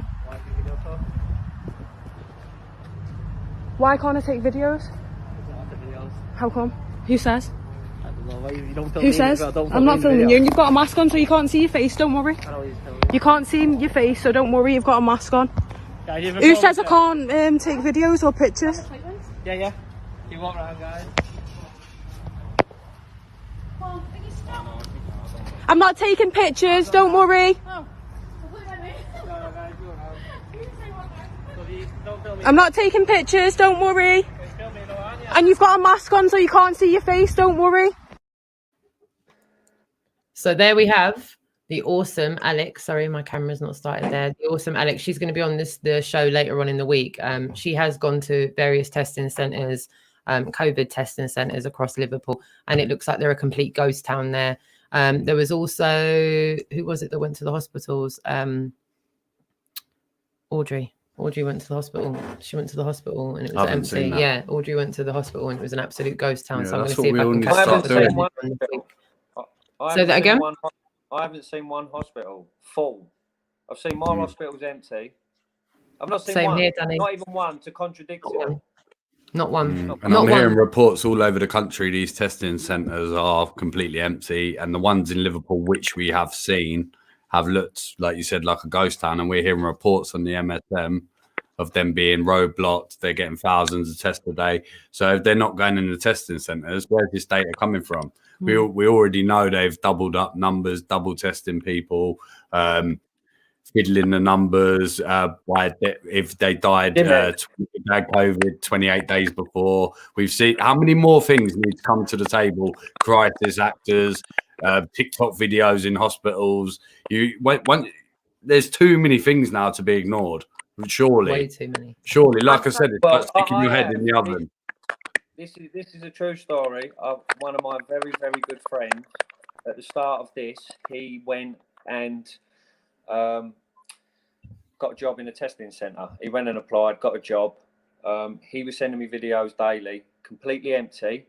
And he said the people he was with, after about 10 days, started questioning like the manager, saying, you know, where are the sick people? Because obviously they've joined because they believe it. So they're starting to work out. And he said the next day a military truck turned up and loads of people got out of it, military, that looked ill. And he said they looked like they had makeup on. He said they looked like they was pretending to be ill, and everyone had to attend to them. And you can I can actually send you over videos of him filming like the empty car parks, and it was over near Fort Park. But he said, "Yeah, we'll have those definitely, mate." Wait, did you say near Fort Park? Did you actually just say near Fort Park? Yeah, near Fort Park. No disrespect to him. Yeah. He believed it all. He believed all the virus until he said that we questioned it, and then an army truck, military truck turned up, and he said it wasn't like they were sick. It was more like practice. And he's not awake at all. He doesn't know about false flags.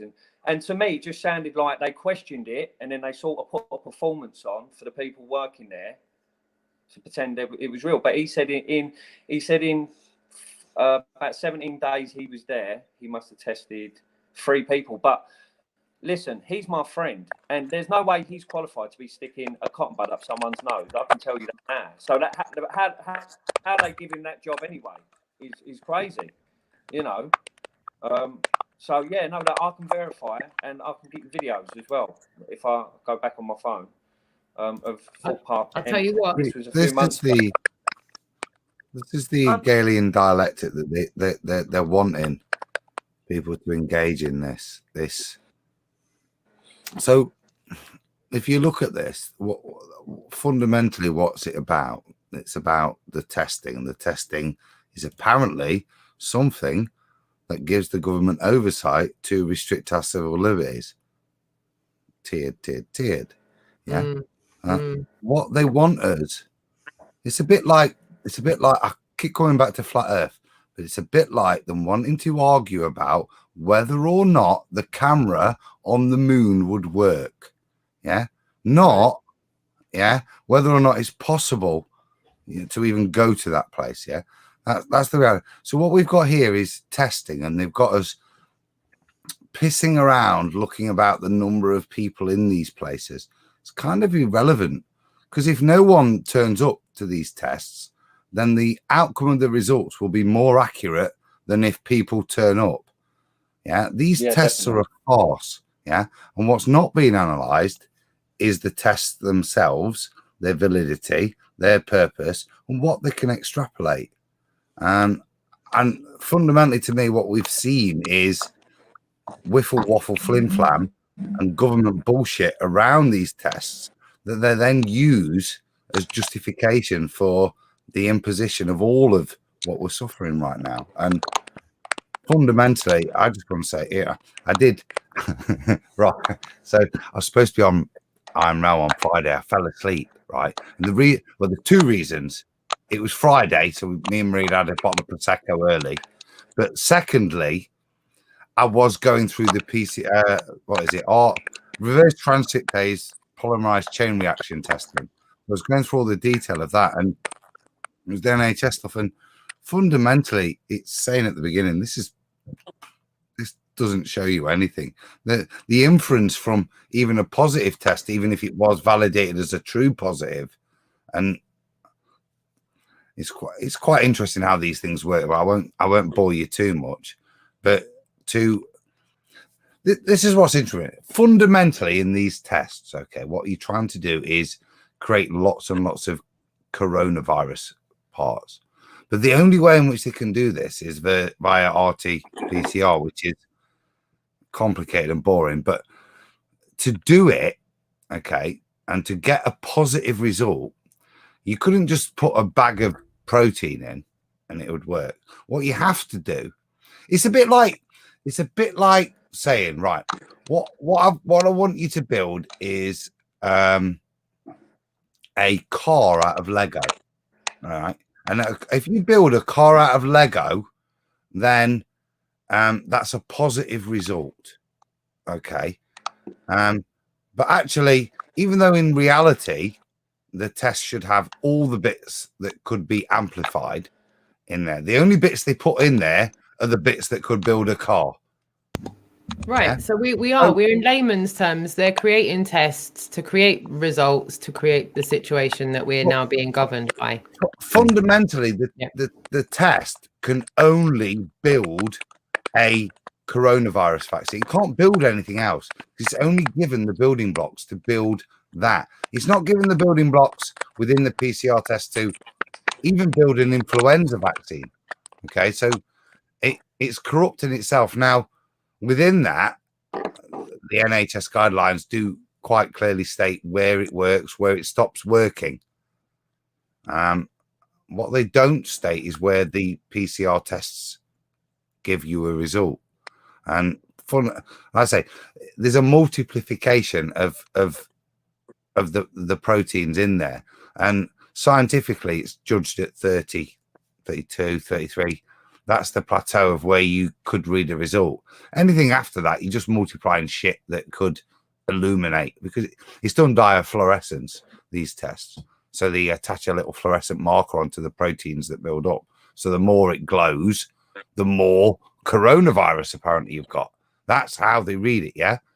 And seriously, this is how it works. They stick a fluorescent marker onto the proteins that's already in there with the proteins that are the building block of it, and they get a reverse transcriptase synthesis to rebuild these blocks when you get it to a certain point. Now, scientifically, this rebuilding is only valid at around about the 30 replication mark.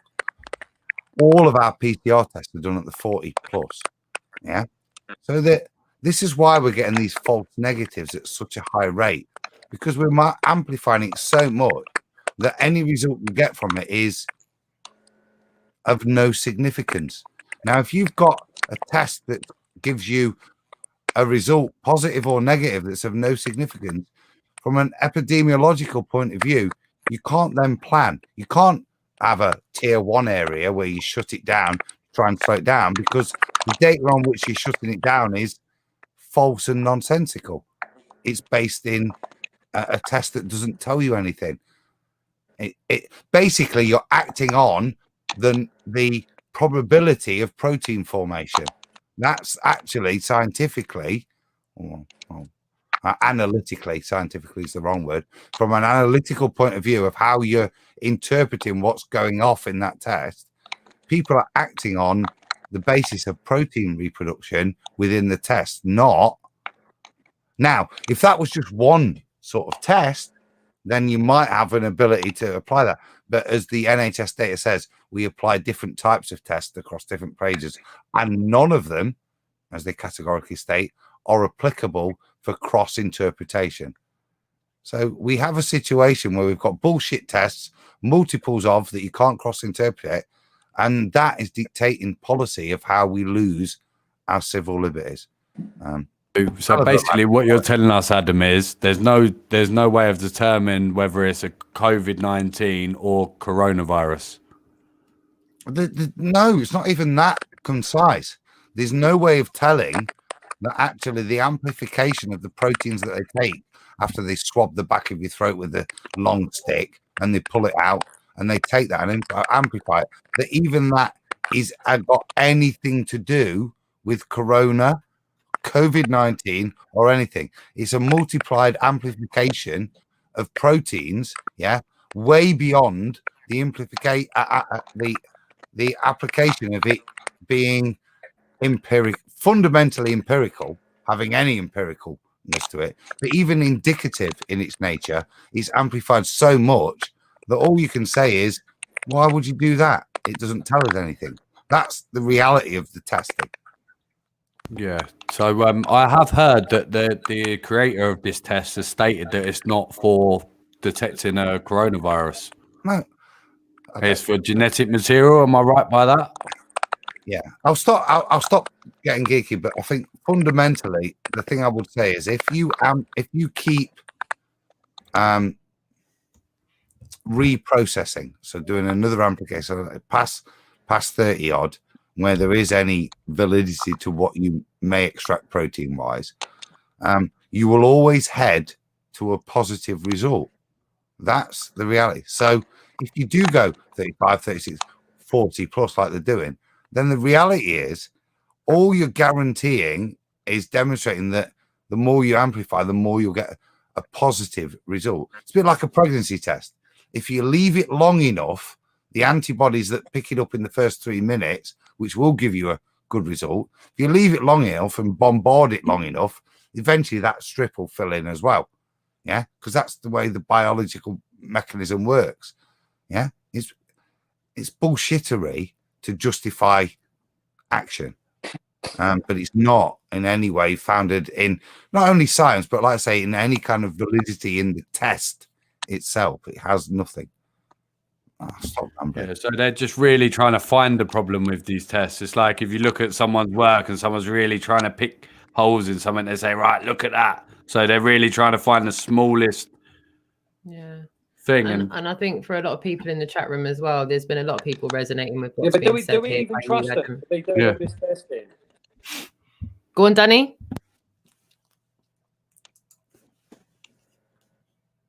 That I said, do we even trust them? You know, all these numbers. Can you hear me? sorry. Yeah. No, none of them, Danny. That's the point. None of them were worth anything. They're invalid. Whatever the positive results mean, it's not indicative of COVID-19, whatever that quantifiable pathogen is, and it's spread within. The testing doesn't indicate that. That's the only empirical thing you could say about No, these but tests. that's what I'm saying. It's the whole theatre. It's the whole theatre of getting tested and sending it off, as if the tests even go anywhere to be tested. They just pull the numbers out of thin air. That's what I mean. There's nothing even, as well as no science behind the testing. I don't even think there's nothing behind the testing. I think it's just theatre, and they just pull the numbers out of thin air. I'm not too Oh sure. yeah, it's like a US election. Go on, Roxy. I have like a little theory on this.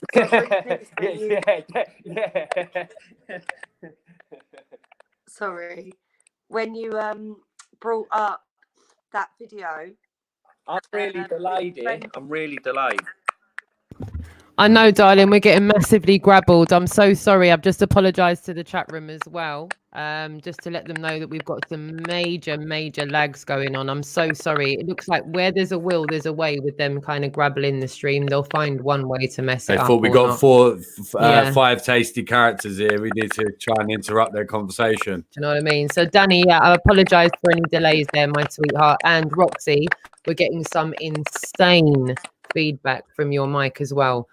So every time that you're not speaking, it doesn't normally happen. It's not your fault either, darling. It's nothing you've done wrong. It's we're rolling our eyes because like as Adam and anyone who watches the Really Woke show, we always get grabbled. And now even when Roxanne's muting, I repel technology. No, it's all good. It's all good.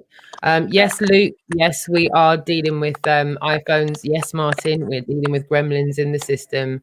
No, and I'm not sure it's just Roxy's mic as well. I think it might be Danny's mic as well, and Danny's dealing with internet issues as well. So we've got a massive lag. Yes, Sleeping Warrior. And to all of you in the chat room, thank you so much for being so patient with it. But without further ado, where we're having mic issues and everything, I'd love to yield the floor and give everybody their own soapbox. Danny, if it's all right, I know we're dealing with the lag, so I'll start with you. Could you please pop out a call to action as we're wrapping up now and let the viewers know whatever you really think they should hear just before we wrap up?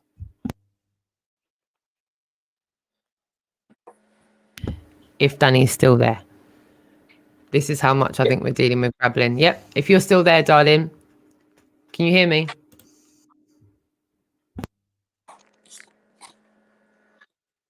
Hello.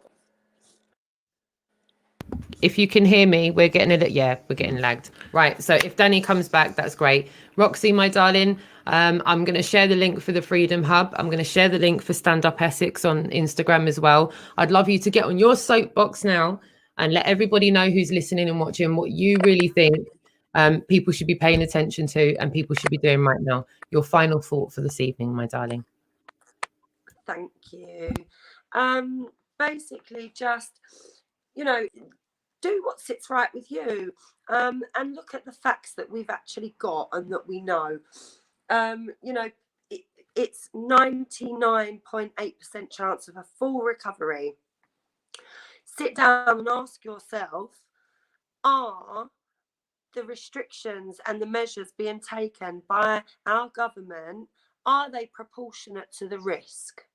Or are we causing the children, our elderly, our general public, emotional distress for not for a justified reason? That's all I really want people that are still sleeping to ask themselves. Are these restrictions justified, and are they proportionate to the risk? I don't think they are. And again, go off, do your own research, DuckDuckGo, basically any other search engine other than Google, and just keep pushing. And if you are feeling down or alone, reach out. There's so many groups out there in the movement. There's always a place for everyone to feel like home. And that's it really. Please follow the Freedom Hub. Find your group that fits you. And like I said, Stand Up Essex, a spin-off of working with Stand Up X. We're doing a local march in Essex on the 21st. So hopefully anybody that can come would. But just don't sit indoors scared. And take those masks off. They do more damage than good. And thank you for having me, guys.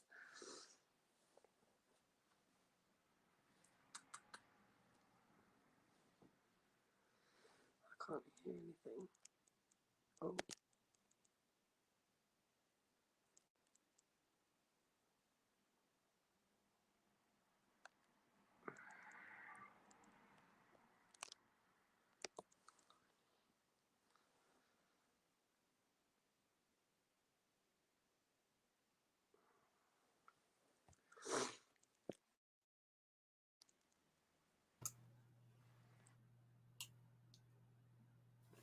I can't hear you, Rox. No one can hear me. Can you hear me now? Hear me now. Hear me now. Me hear you now, Roxanne. Okay. So, yeah, this is how much we're getting grabbled. You've got to love this. I You've think got we're going to have to cut. We had a lot of clips to show. My We had a goodness. couple more clips left to show, but we're getting grabbled that much. Thanks to the internet. Shout out retracted to all of the internet gremlins right now that are really not trying to see us win. Wow, we've just gone out of focus. Like, do you know what? When they stopped They're messing just with the blatantly mic, laughing at us oh my now, God, saying, like, there can you go, have see? that. This is ridiculous. This is how, like, I just know they're on to us. They're on to us. We're over the target. They had to mess up the show in some way. Are we back? No, we're not back. Okay, right. So as you heard Roxy saying that, I'm just going to say this out of focus now because what the fuck is going on? Why are you blurring? I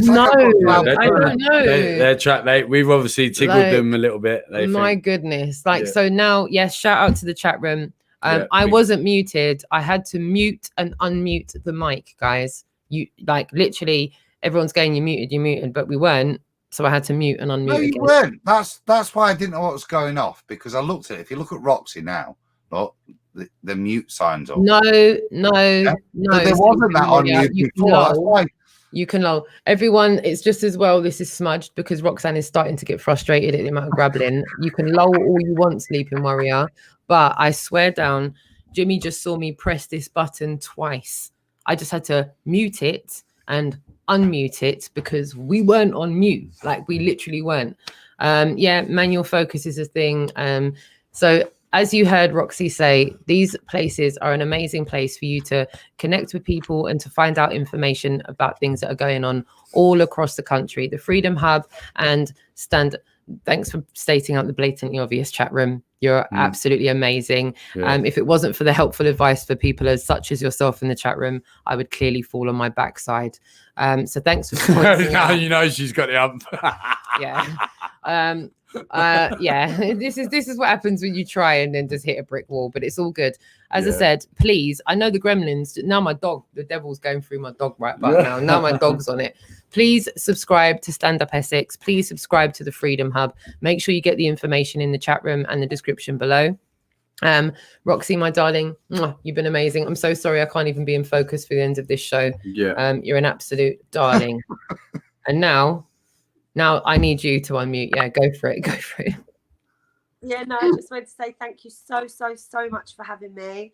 Thank you for giving me a platform to air my personal opinions and my voice, and just thanks for making me feel so at home. And because it was you guys really that made me feel like I could just start my own thing up and just do what I wanted to do, and so thank you for that.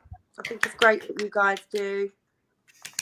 Oh, well done, and massive love and respect for you for everything that you're doing, such selfless things that you're doing, and putting people together in such amazing ways. Roxy, you've been amazing, and please make sure you come back on the show again to keep us up to date with everything that you're up to.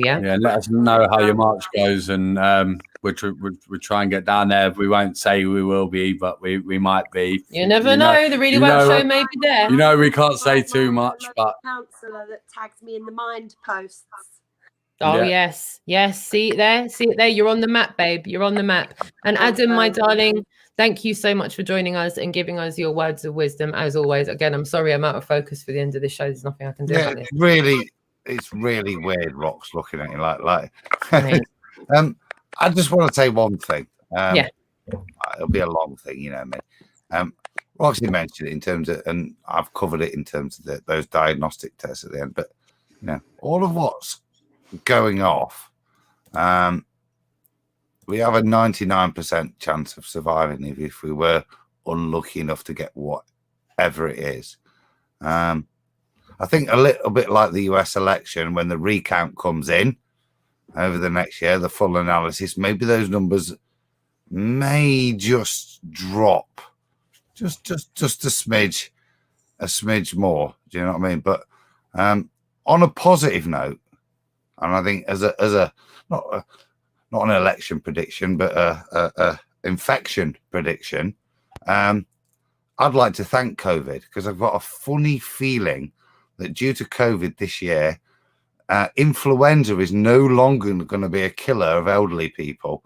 I look forward to seeing the rates of influenza death rates drop, disappearing. And so thanks, COVID. You've put an end to influenza, or maybe you will this winter. What are you like? Big up COVID for that. Big up COVID. Adam, make sure you're not a stranger, my darling. Make sure you come back on again very, very soon, as we will probably need to delve in and pick your brain on a few things as we go along. No doubt. And Love to you all guys. of See you soon. Yeah, and to all of you on the panel as well, thank you so much for interacting the way you have, Jimmy, Roxy, and to Danny. I know that we had internet issues, but I'm really, really pleased that everyone managed to connect tonight and talk about all these things. Adam, massive love and respect to you, and to everyone in the chat room. They've been giving you shout outs this evening, and to Roxy, Danny, and Jimmy as well. Should we finish with a clip, maybe? Oh, definitely. Yeah. I'm going to give the chat room a shout out first. Yeah. Okay, so Nora, Martin, Luke, Lunderground, Sleeping Warrior, Z Proxy, Sean Pierce as well. Carla on a mission as well. Shout out to all of you. Shells as well. William, Goddess Nut as well. Fit, Strong, Free. Lovely to have you alongside us in the chat room. Pat Wright, I saw you there as well. I'm just going to play this one last video for you all. Bear with me. I think it is this one right here. Check this. I've already played that one as well, so we'll do it next time. Yeah. Okay. That's the only one I played. I haven't played this one. Okay. Do you want me to play this one? No, that's the one you've already just played. Played this one, and this one. You played the Liverpool one. The other one was. We'll do it next time. Yeah, we'll do it next time. We'll wrap it up next time. Yeah, we'll wrap it. We're touch more on the events on Thursday. Tomorrow, actually. Is it tomorrow or Thursday? Thursday, sorry. Thursday. Thursday. Earth Strong as well. Adam Meakin in the chat room. Luke Kennedy as well. Thank you so much for joining us. Until the next time, this has been the Really Woke Show. We will see you in a couple of days, my darlings. Adiosing.